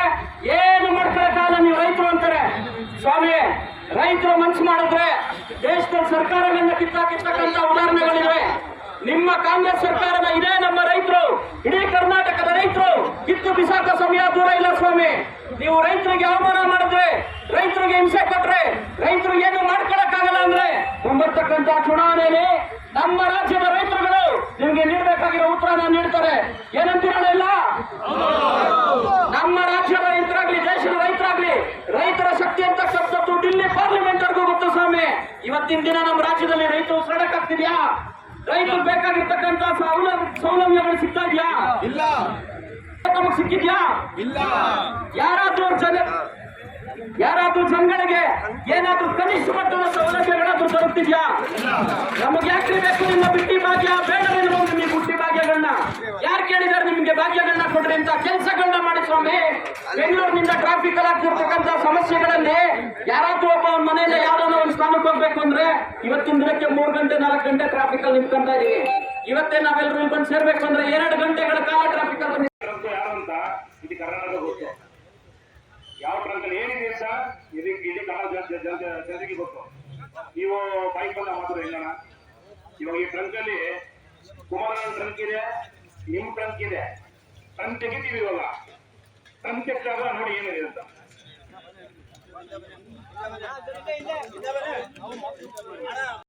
ಸನ್ಮಾನ್ಯ ಡಾಕ್ಟರ್ MC ಸುಧಾಕರ್ ರವರು, ಮಾನ್ಯ ಉನ್ನತ ಶಿಕ್ಷಣ ಸಚಿವರು ಹಾಗೂ ಬೈರತಿ ಸುರೇಶ್, ಚಿಕ್ಕಬಳ್ಳಾಪುರ ಜಿಲ್ಲೆ ಉಸ್ತುವಾರಿ ಸಚಿವರು ಉಪಸ್ಥಿತರಿದ್ದರು. ವರದಿ ವೇದಮೂರ್ತಿ, ಬೆಂಗಳೂರು.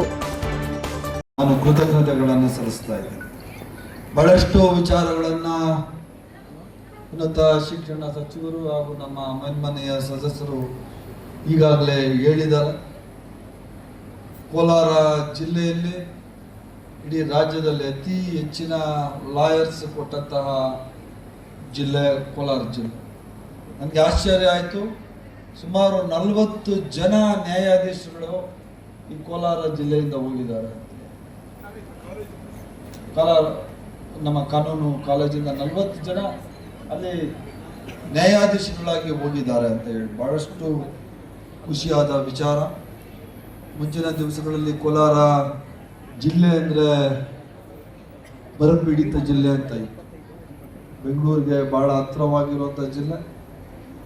ಆದರೆ ಈಗ ವಿದ್ಯೆಯಲ್ಲಿ ಅತ್ಯಂತ ಸಂಪದ್ಭರಿತವಾದ ಜಿಲ್ಲೆ ಅಂತ ಹೇಳ್ಕಳಿಸ್ಲಿಕ್ಕೆ ನಾನು ಈ ಜಿಲ್ಲಾ ಉಸ್ತುವಾರಿ ಸಚಿವನಾಗಿದ್ದಕ್ಕೆ ನನಗೆ ಬಹಳಷ್ಟು ಹೆಮ್ಮೆ ಅನ್ನಿಸ್ತದೆ ಅಂತ ನಾನು ಈ ಸಂದರ್ಭದಲ್ಲಿ ಹೇಳಲಿಕ್ಕೆ ಬಯಸ್ತೇನೆ. ವಿಶೇಷವಾಗಿ ಕೋಲಾರ ಜಿಲ್ಲೆಯ ವಿದ್ಯಾರ್ಥಿನಿಯರು ಬಹಳಷ್ಟು ಜನ ಈ ಕಾರ್ಯಕ್ರಮದಲ್ಲಿ ಭಾಗವಹಿಸಿದ್ರು. ನನಗೆ ಇಲ್ಲಿ ಪ್ರಿನ್ಸಿಪಾಲ್ರ ಶಿಕ್ಷಣ ಇಲಾಖೆಯವರು ಎಲ್ಲೋ ಹುಡುಗರು ಕಾಣಿಸ್ತಾನೆ ಇಲ್ಲಲ್ಲ, ವಿದ್ಯಾರ್ಥಿಗಳು ಕರೆದಿಲ್ವಾ? ಒಂದು ವಿದ್ಯಾರ್ಥಿನಿಯರ ಬಾಯ್ಸ್ ಎಲ್ಲ ಎಲ್ಲೋ ಬಾಯ್ಸ್ ಕಾಲೇಜ್ ಕರೆದಿಲ್ವಾ? ಮಹಿಳಾ ಶಕ್ತಿ ದೇಶದ ಶಕ್ತಿ.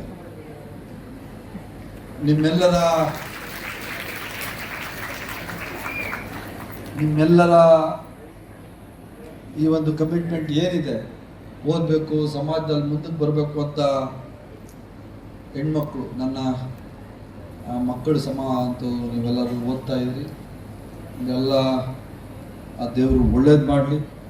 ನಿಮ್ಮ ಮುಂದಿನ ಜೀವನ, ನಿಮ್ಮ ವೈಯಕ್ತಿಕ ಜೀವನ ಆಗಲಿ, ನಿಮ್ಮ ವಿದ್ಯಾರ್ಥಿ ಜೀವನ ಆಗಲಿ ಉನ್ನತ ಮಟ್ಟಕ್ಕೆ ನಿಮ್ಮನ್ನೆಲ್ಲ ತಗೊಂಡೋಗ್ಲಿ.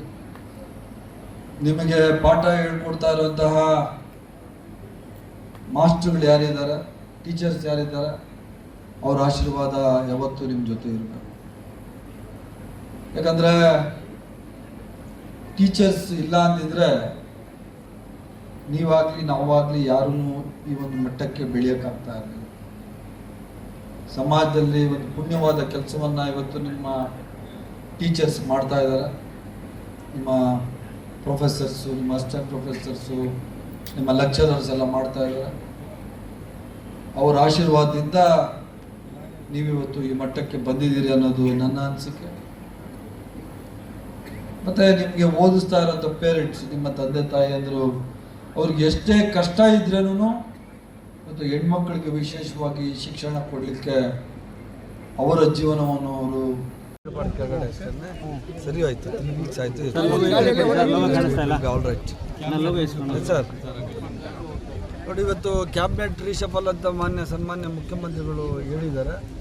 ಹೈಕಮಾಂಡ್ ತೀರ್ಮಾನ ಮಾಡ್ತದೆ ಅಂತ ಹೇಳಿದ್ದಾರೆ. ಈ ರಾಜ್ಯದಲ್ಲಿರುವಂಥ ಎಲ್ಲ ಮುಖ್ಯಮಂತ್ರಿಗಳು 33 ಜನ ನಮ್ಮ ಮಂತ್ರಿಗಳಿದ್ದಾರೆ. ಇದು discretionary of chief minister and high command ಏನು ತೀರ್ಮಾನ ಮಾಡ್ತದೆ, ಮುಖ್ಯಮಂತ್ರಿಗಳು ಏನು ತೀರ್ಮಾನ ಮಾಡ್ತಾರೆ, ಆ ನಿರ್ಧಾರಕ್ಕೆ ನಾವೆಲ್ಲರೂ ಬದ್ಧರಾಗಿರ್ತೀವಿ ಅಂತ ನಾನು ಸುಧಾಕರ್ ಎಲ್ಲ ಇದ್ದೀವಿ. ನಾವು ಬದ್ಧರಾಗಿರ್ತೀವಿ. ಹೈಕಮಾಂಡ್ ಯಾವುದೇ ತೀರ್ಮಾನ ತಗೊಂಡ್ರು, ಮುಖ್ಯಮಂತ್ರಿಗಳು ಯಾವುದೇ ತೀರ್ಮಾನ ತಗೊಂಡ್ರು ನಾವು ಆ ತೀರ್ಮಾನವನ್ನು ಒಪ್ಪಿರ್ತೀವಿ. ದಸರಾ ಟೈಮಲ್ಲಿ ನಾನೇ 5 ವರ್ಷ CM ಅಂತ ಹೇಳಿದ್ರು ಸರ್. ಇವಾಗ ನೋಡಿದ್ರೆ ಹೈಕಮಾಂಡ್ ಹೇಳಿದ್ರೆ ನಾನು ರೆಡಿ ಇದ್ದೀನಿ ಅಂತ. ಅವತ್ತೂ ಅವರು ನಾನೇ CM ಅಂತ ಹೇಳಿ ಲಾಸ್ಟಲ್ಲಿ ಹೇಳೇ ಇರ್ತಾರೆ, ಹೈಕಮಾಂಡ್ ಹೇಳಿದ್ರೆ ಮಾತ್ರ ಅಂತ.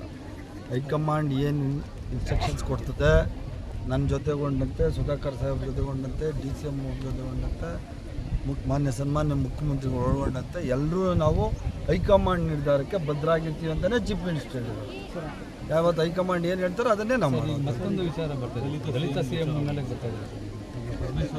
ಎಲ್ಲರಿಗೂ ಅವ್ರವ್ರದ್ದು ಹಕ್ಕಿದೆ ರೀ, ತಪ್ಪೇನಿದೆ ಕೇಳೋದ್ರಲ್ಲಿ. ಎಲ್ಲರೂ ಪ್ರಸ್ತುತ ಖಾಲಿ ಇಲ್ಲ ಅನ್ಸೋದು. ಬಟ್ ಕ್ಲೈಮ್ ಮಾಡೋದು ಅದು ಕರೆಕ್ಟ್ ಇದೆ ಸರ್. ಯಾರು ಕ್ಲೈಮ್ ಮಾಡೋದು ತಪ್ಪಿಲ್ಲ.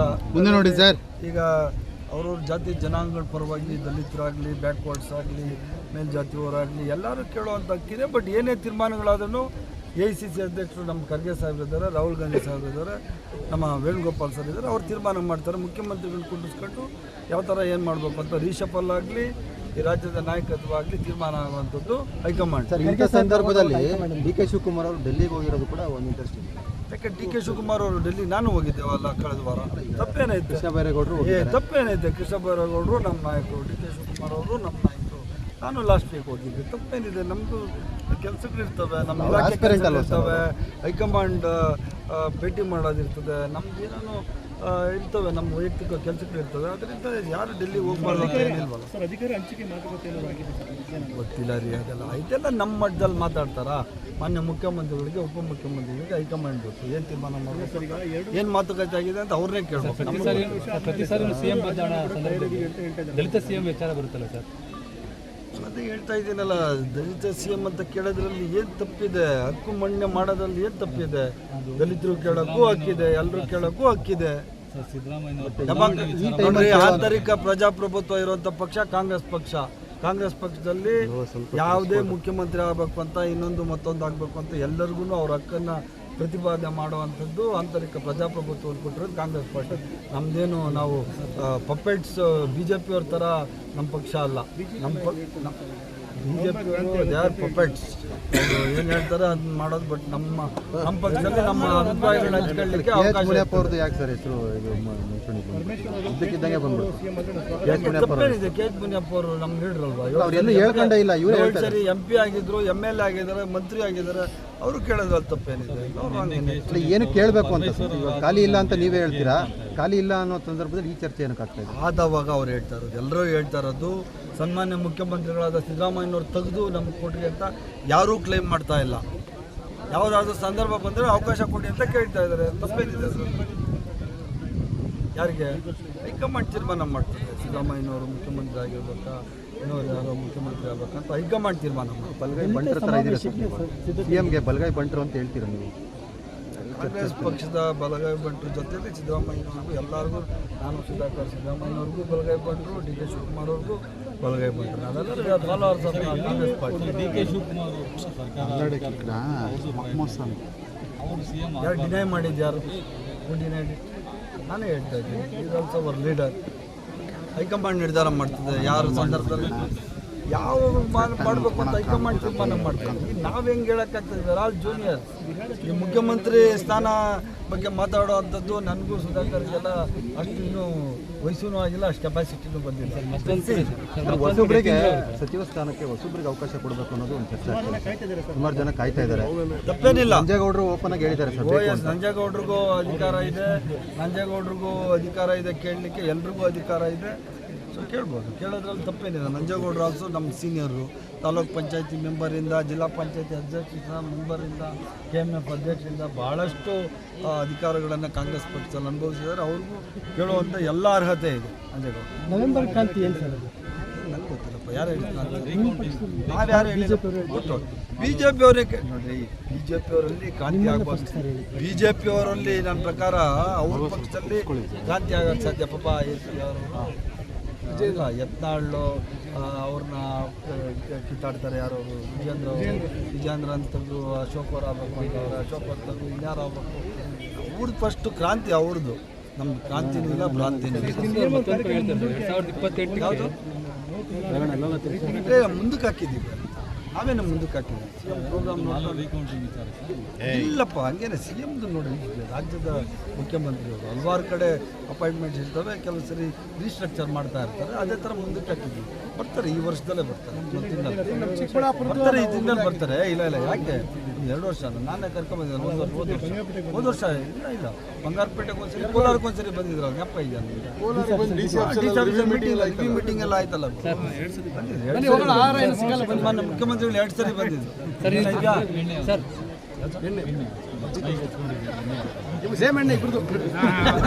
ನಮ್ಮ ಅಣ್ಣ ಇದ್ದಾರೆ. ನಿಮ್ಮಲ್ಲಿ ಸಹ ಒಂದು ವರ್ಷಕ್ಕೆ ಸಾವಿರಾರು ಜನ ನೀವು ಅಂಥ ಕೋರ್ಸ್ಗಳಿಗೆ ಓದಿ ಯಶಸ್ವಿ ಜೀವನವನ್ನು ನೀವು ಸಾಗಿಸ್ರಿ ಅಂತ ನಾನು ಈ ಸಂದರ್ಭದಲ್ಲಿ ಹೇಳಲಿಕ್ಕೆ ಬಯಸ್ತೇನೆ. ಸುಸಜ್ಜಿತವಾದ ಕಾಲೇಜುಗಳ ಕಟ್ಟಡ ಇವತ್ತು ಕೋಲಾರ ಜಿಲ್ಲೆಯಲ್ಲಿ ಆಗ್ತಾ ಇದೆ. ಕೋಲಾರ ಜಿಲ್ಲೆಯಲ್ಲಿ ಸನ್ಮಾನ್ಯ ಮುಖ್ಯಮಂತ್ರಿಗಳಾದ ಸಿದ್ದರಾಮಯ್ಯನವರು ಮೆಡಿಕಲ್ ಕಾಲೇಜ್ ಕೊಟ್ಟಿದ್ದು PPP ಮಾಡಬೇಕು. ಸೊ ನಾನು ಮತ್ತು ನಮ್ಮ MLA MLC ಎಲ್ಲ ಹೋಗಿ ಮುಖ್ಯಮಂತ್ರಿಗಳಿಗೆ ನಾವು ಮನವಿ ಕೊಟ್ಟಾಗ PPPಗೆ ಯಾರು ಬರ್ತಾ ಇಲ್ಲ, ಅದರಿಂದ ಸಂಪೂರ್ಣವಾಗಿ ಸರ್ಕಾರಿ ಕಾಲೇಜನ್ನು ಮಾಡಬೇಕು ಅಂದಾಗ ಈ ಬಜೆಟಲ್ಲಿ ಸೇರಿಸ್ತೀವಿ ಅಂತ ಹೇಳಿದ್ದಾರೆ, ರಿಂಗ್ ರೋಡ್ ಮಾಡ್ತೀವಿ ಅಂತ ಹೇಳಿದ್ದಾರೆ. ಮತ್ತು ಹೊಸದಾಗಿ ಅಂತರಗಂಗೆಯಿಂದ ಕೋಲಾರಮ್ಮ ಕೆರೆವರೆಗೆ ಸುಮಾರು 100 ಕೋಟಿ ರೂಪಾಯಿಗಳ ವೆಚ್ಚದಲ್ಲಿ ಒಂದು ಪ್ರತ್ಯೇಕ ಕಾಲುವೆಯನ್ನು ಸಹ ನಾವು ನಿರ್ಮಾಣ ಮಾಡ್ತಾ ಇದ್ದೀವಿ. ಟೆಂಡರ್ ಕರೆದಾಗಿದೆ ಈಗಾಗಲೇ. ಮತ್ತು ವಿದ್ಯಾರ್ಥಿಗಳಿಗೆ ಇವೆಲ್ಲ ಎಜುಕೇಟೆಡ್ಸ್ ಇದ್ದೀರಿ, ಗೊತ್ತಿಲ್ಲದವ್ರಿಗೆ ಯಾಮಾರಿಸುವಂಥವ್ರು ಭಾಳ ಜನ ಇರ್ತಾರೆ. ಸರ್ಕಾರದಲ್ಲಿ ದುಡ್ಡಿಲ್ಲ, ಯಾವುದೇ ಪ್ರಗತಿ ಕೆಲಸಗಳು ಆಗಲ್ಲ ಅಂತ ಹೇಳೋದು ಭಾಳಷ್ಟು ಸುಳ್ಳುಗಳನ್ನು ಹೇಳ್ತಾರೆ. ಆ ಸುಳ್ಳುಗಳನ್ನು ನಂಬುವಂಥ ಸ್ಥಿತಿಯಲ್ಲಿ ನೀವು ಇಲ್ಲ, ನಾವು ಇಲ್ಲ ಅಂತ ಗೊತ್ತಿದೆ ಅವರಿಗೆ. ಇವತ್ತು ಕೋಲಾರ ಜಿಲ್ಲೆಗೆ ಸುಮಾರು 1,000 ಕೋಟಿಗೂ ಹೆಚ್ಚು ಹಣವನ್ನು ಈಗಾಗಲೇ ಸರ್ಕಾರ ಕೊಟ್ಟಿದೆ. ಹಲವಾರು ಕಾಮಗಾರಿಗಳು ನಡೀತಾ ಇದೆ. ಹಾಸ್ಪಿಟಲ್ಸ್ ಅನಿಲ್ ಒಂದು ಇಷ್ಟೇ ಹೇಳಿದ್ರು, ಹಾಸ್ಪಿಟ್ಲಿಗೆ ಎಷ್ಟು ಕೊಟ್ಟಿದ್ದಾರೆ, ಕಾಲೇಜಸ್ಗೆ ಎಷ್ಟು ಕೊಟ್ಟಿದ್ದಾರೆ, ರಸ್ತೆಗಳಿಗೆ ಎಷ್ಟು ಕೊಟ್ಟಿದ್ದಾರೆ, ಎಲ್ಲ ಕಾಮಗಾರಿಗಳು ಪ್ರಗತಿಯಲ್ಲಿದೆ. ಕೋಲಾರ ಜಿಲ್ಲೆಗೆ ಇನ್ನೂ ಏನೂ ಸಮಸ್ಯೆಗಳಿದ್ದಾವೆ. ಆ ಸಮಸ್ಯೆಗಳನ್ನೆಲ್ಲ ಪರಿಹಾರ ಮಾಡಲಿಕ್ಕೆ ನಾನು ಉಸ್ತುವಾರಿ ಸಚಿವನಾಗಿ ನಿಮ್ಮ ಜೊತೆ ಇರ್ತೇನೆ. ನಮ್ಮ MLA ಮಂಜು ಇದ್ದಾರೆ, ನಮ್ಮ MLC ಅನಿಲ್ ಇದ್ದಾರೆ, ಉನ್ನತ ಶಿಕ್ಷಣ ಸಚಿವರು ಮುಂಚಿತವಾಗಿ ಇದೇ ಜಿಲ್ಲೆಗೆ ಸಂಬಂಧಪಟ್ಟರು. ಅದು ಕೋಲಾರ ಮತ್ತು ಚಿಕ್ಕಬಳ್ಳಾಪುರ ಬೇರೆ ಆದಮೇಲೆ ಅದು ಆ ಜಿಲ್ಲೆ ಆ ಕಡೆ ಹೋಗಿದೆ. ಆದ್ರೂ ಅವರು ಸ್ವಂತ ಜಿಲ್ಲೆ ಅಂದ್ಕೊಂಡೆ ಇದನ್ನು ಅವರು ತಿಳ್ಕೊಂಡಿರೋದು. ಅವರು ಸಹ ನಮ್ಗೆ ಯಾವತ್ತೂ ಸಹಕಾರ ಕೊಡ್ತಾರೆ. ಮತ್ತು ಜಿಲ್ಲೆಯ 6 ಜನ ಶಾಸಕರುಗಳಿದ್ದಾರೆ. ಪಕ್ಷ ಭೇದ ಮಾಡದೆ, ಯಾವುದೇ ಪಕ್ಷಕ್ಕೆ ಸೇರಿರಲಿ, ಯಾವುದೇ ಜಾತಿಗೆ ಸೇರಿರಲಿ, ನಿಮ್ಮನ್ನೆಲ್ಲ ಒಂದೇ ಅಂತ ತಿಳ್ಕೊಂಡು ಆ ಶಾಸಕರು ಸಹ ಕೆಲಸ ಮಾಡ್ತಾ ಇದ್ದಾರೆ. ಮತ್ತು ಮಕ್ಕಳಿಗೆ ನಿಮಗೆ ಜಾತಿ ಭೇದ ಇಲ್ಲ, ಎಲ್ಲ ಮಕ್ಕಳು ಒಂದೇ ಟೇಬಲಲ್ಲಿ ಕೂತಿರ್ತೀರಿ. ಯಾವುದೇ ಜಾತಿ ಜನಾಂಗ ಆಗಲಿ, ಹಿಂದೂ ಆಗಲಿ, ಮುಸ್ಲಿಮ್ ಆಗಲಿ, ಕ್ರಿಶ್ಚಿಯನ್ರಾಗಲಿ ನೀವೆಲ್ಲರೂ ಒಂದೇ ತಾಯಿಯ ಮಕ್ಕಳು ಅಂತ ನೀವು ಜೀವನ ಮಾಡ್ತಾ ಇರಬೇಕು. ಅದೇ ನಿಮ್ಮ ಮುಂದಿನ ಜೀವನಕ್ಕೆ ಒಂದು ಸೋಪಾನ ಆಗಲಿ ಅಂತ ನಾನು ಈ ಸಂದರ್ಭದಲ್ಲಿ ಹೇಳಿ, ಮುಂದಿನ ದಿವಸಗಳಲ್ಲಿ ನಿಮ್ಮ ಯಾವುದೇ ಕೆಲಸಗಳಿಗೆ ಜಿಲ್ಲಾಡಳಿತ ಆಗಲಿ ರಾಜ್ಯ ಸರ್ಕಾರ ಆಗಲಿ ನಾವೆಲ್ಲ ನಿಮ್ಮ ಜೊತೆ ಇರ್ತೀವಿ ಅಂತ ನಾನು ಹೇಳಿ ಬಹಳಷ್ಟು ಸಮಯ.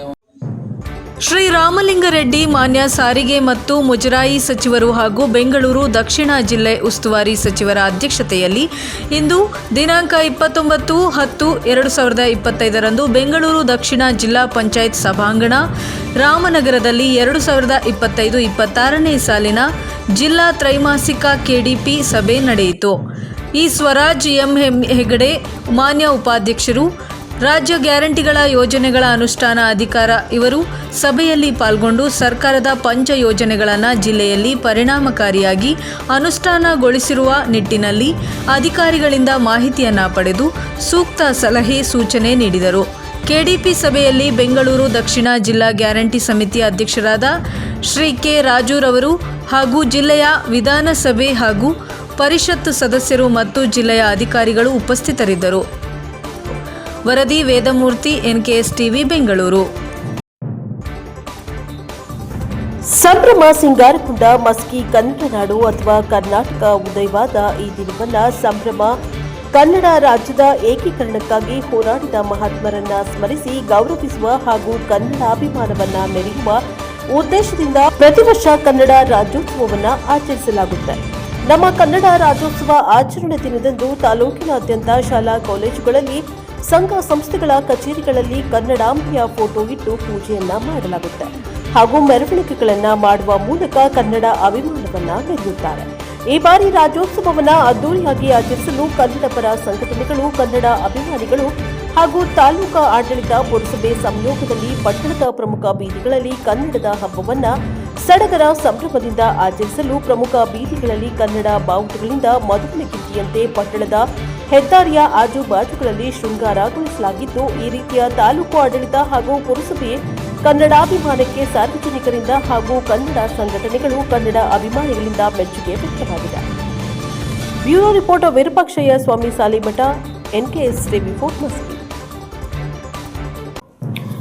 ವೈದ್ಯಕೀಯ ಸೇವಾ ಕ್ಷೇತ್ರದಲ್ಲಿ ಪ್ಯಾರಾ ಮೆಡಿಕಲ್ ಸಿಬ್ಬಂದಿಗಳ ಪಾತ್ರವು ನಿರ್ಣಾಯಕವಾಗಿದ್ದು, ಆರೋಗ್ಯವಂತ ಸಮಾಜದ ನಿರ್ಮಾಣದಲ್ಲಿ ಇವರ ಕೊಡುಗೆ ಅಪಾರವಾಗಿದೆ ಎಂದು ಪ್ರಗತಿಪರ ಚಿಂತಕ ಬಳ್ಳಿಕೆರೆ ಮಂಜುನಾಥ್ ಹೇಳಿದ್ದಾರೆ.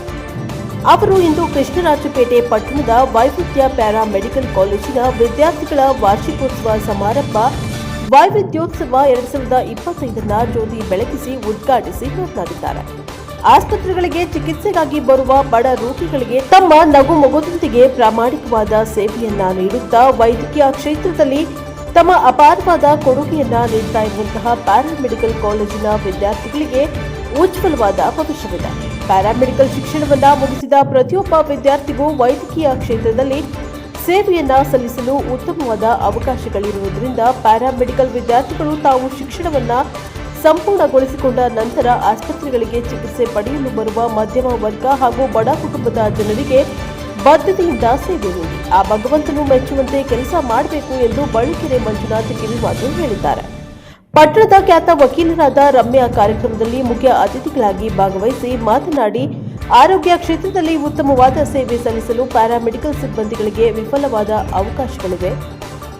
ಆದ್ದರಿಂದ ಪ್ಯಾರಾಮೆಡಿಕಲ್ ಶಿಕ್ಷಣ ಮುಗಿಸಿರುವ ವಿದ್ಯಾರ್ಥಿಗಳು ಹೆಚ್ಚಿನ ಹಣ ಸಂಪಾದಿಸಲು ಆಸೆ ಪಡದೆ ತಮಗೆ ಸಿಗುವ ಅವಕಾಶದಲ್ಲಿಯೇ ಬಡ ಜನರಿಗೆ ಉತ್ತಮವಾದ ಸೇವೆಯನ್ನ ಸಲ್ಲಿಸಲು ಮುಂದಾಗಬೇಕು ಎಂದು ಕಿವಿಮಾತನ್ನ ಹೇಳಿದ್ದಾರೆ. ಸಾಹಿತಿಗಳು ಹಾಗೂ ಪತ್ರಕರ್ತರಾದ ಬಲ್ಲೇನಹಳ್ಳಿ ಮಂಜುನಾಥ್, ತಾಲೂಕಾ ಕನ್ನಡ ಸಾಹಿತ್ಯ ಪರಿಷತ್ ಮಾಜಿ ಅಧ್ಯಕ್ಷ KR ನೀಲಕಂಠ, ವೈವಿಧ್ಯ ಪ್ಯಾರಾಮೆಡಿಕಲ್ ಕಾಲೇಜಿನ ಕಾರ್ಯದರ್ಶಿ ಚಂದ್ರಮೋಹನ್ ಕಾರ್ಯಕ್ರಮದಲ್ಲಿ ಮಾತನಾಡಿದ್ದಾರೆ. ಕಾಲೇಜಿನ ಪ್ರಾಂಶುಪಾಲೆ ಡಾಕ್ಟರ್ ಕಾವ್ಯಶ್ರೀ ಕಾರ್ಯಕ್ರಮದ ಅಧ್ಯಕ್ಷತೆಯನ್ನು ವಹಿಸಿದ್ದಾರೆ.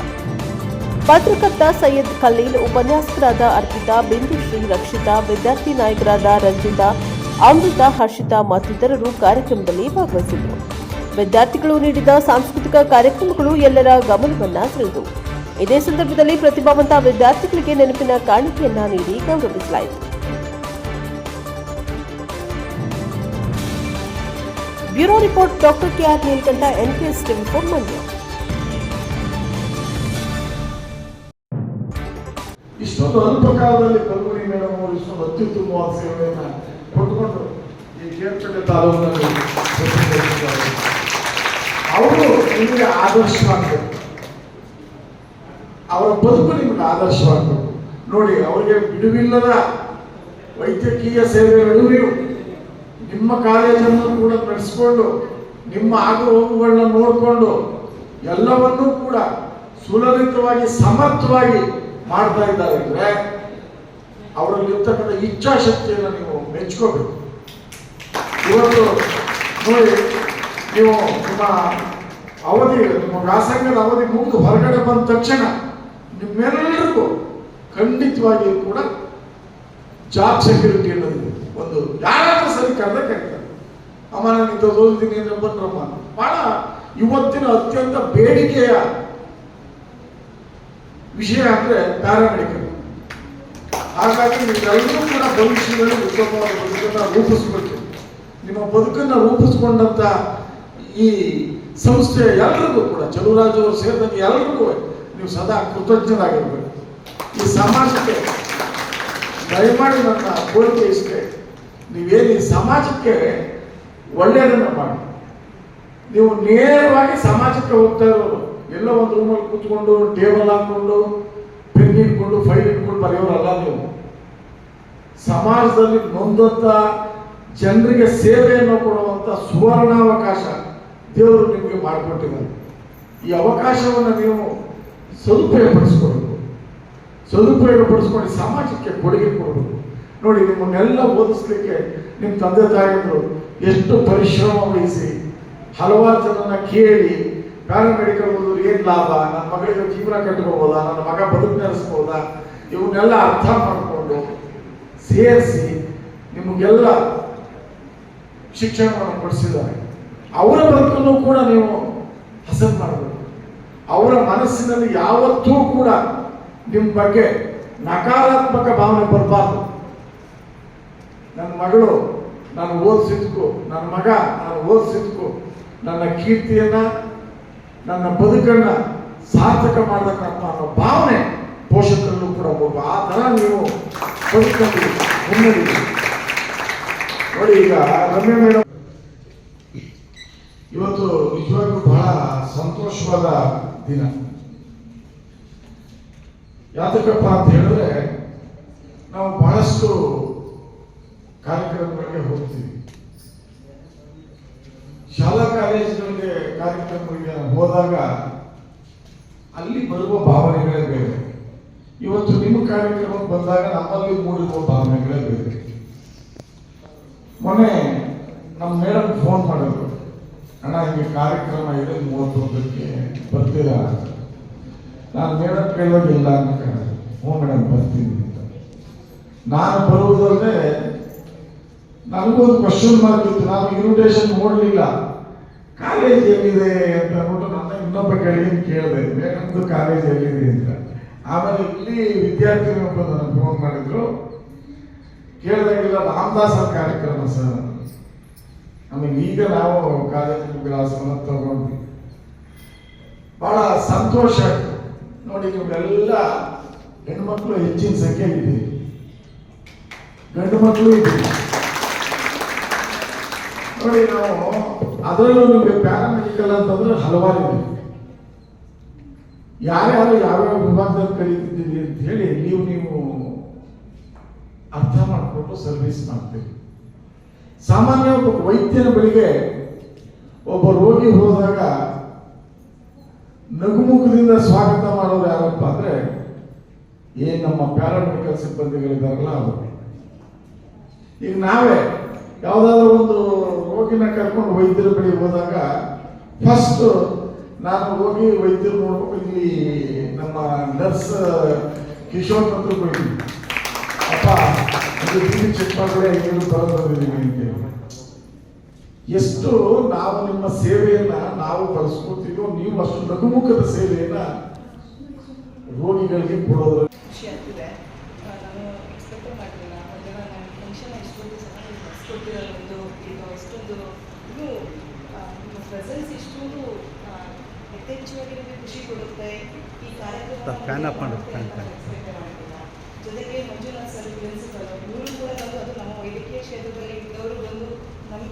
ಎಷ್ಟೊಂದು ಜ್ಞಾನದ ನಮ್ಮ ಮಕ್ಕಳಿಗೆ ಜ್ಞಾನವನ್ನು ಹೇಳ್ಕೊಟ್ಟಿದ್ದಾರೆ, ಇಂಪಾರ್ಟೆನ್ಸ್ನ ತಿಳಿಸ್ಕೊಟ್ಟಿದ್ದಾರೆ. ನನಗೆ ತುಂಬ ಖುಷಿ ಆಗ್ತದೆ.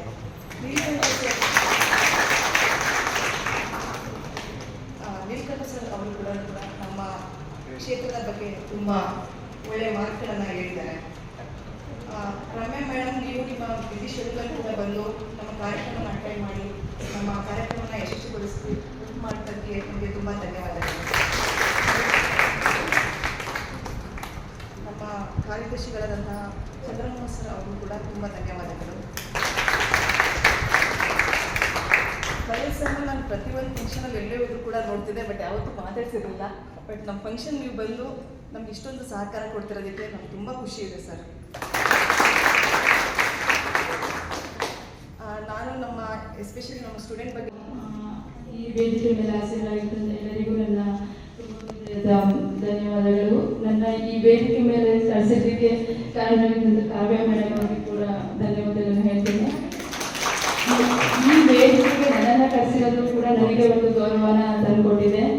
ನೀವೇನು ಇವತ್ತು ವಿದ್ಯಾರ್ಥಿಗಳು ಇಲ್ಲಿ ಇದ್ದೀರಲ್ಲ, ನೀವೆಲ್ಲ ಮುಂದಿನ ಏನು ಈ ಸಮಾಜದ ಜನರಿದ್ದಾರೆ, ಅವರು ವೈದ್ಯಕೀಯ ಇಲಾಖೆ ಆಗಿರ್ಬೋದು, ಕಾನೂನು ಇಲಾಖೆ ಆಗಿರ್ಬೋದು, ಅವರಿಗೆಲ್ಲ ನೀವು ಒಂದು ರೀತಿ ಅನ್ಸೀನ್ ಹೀರೋಸ್ ಇದ್ದಾಗೆ.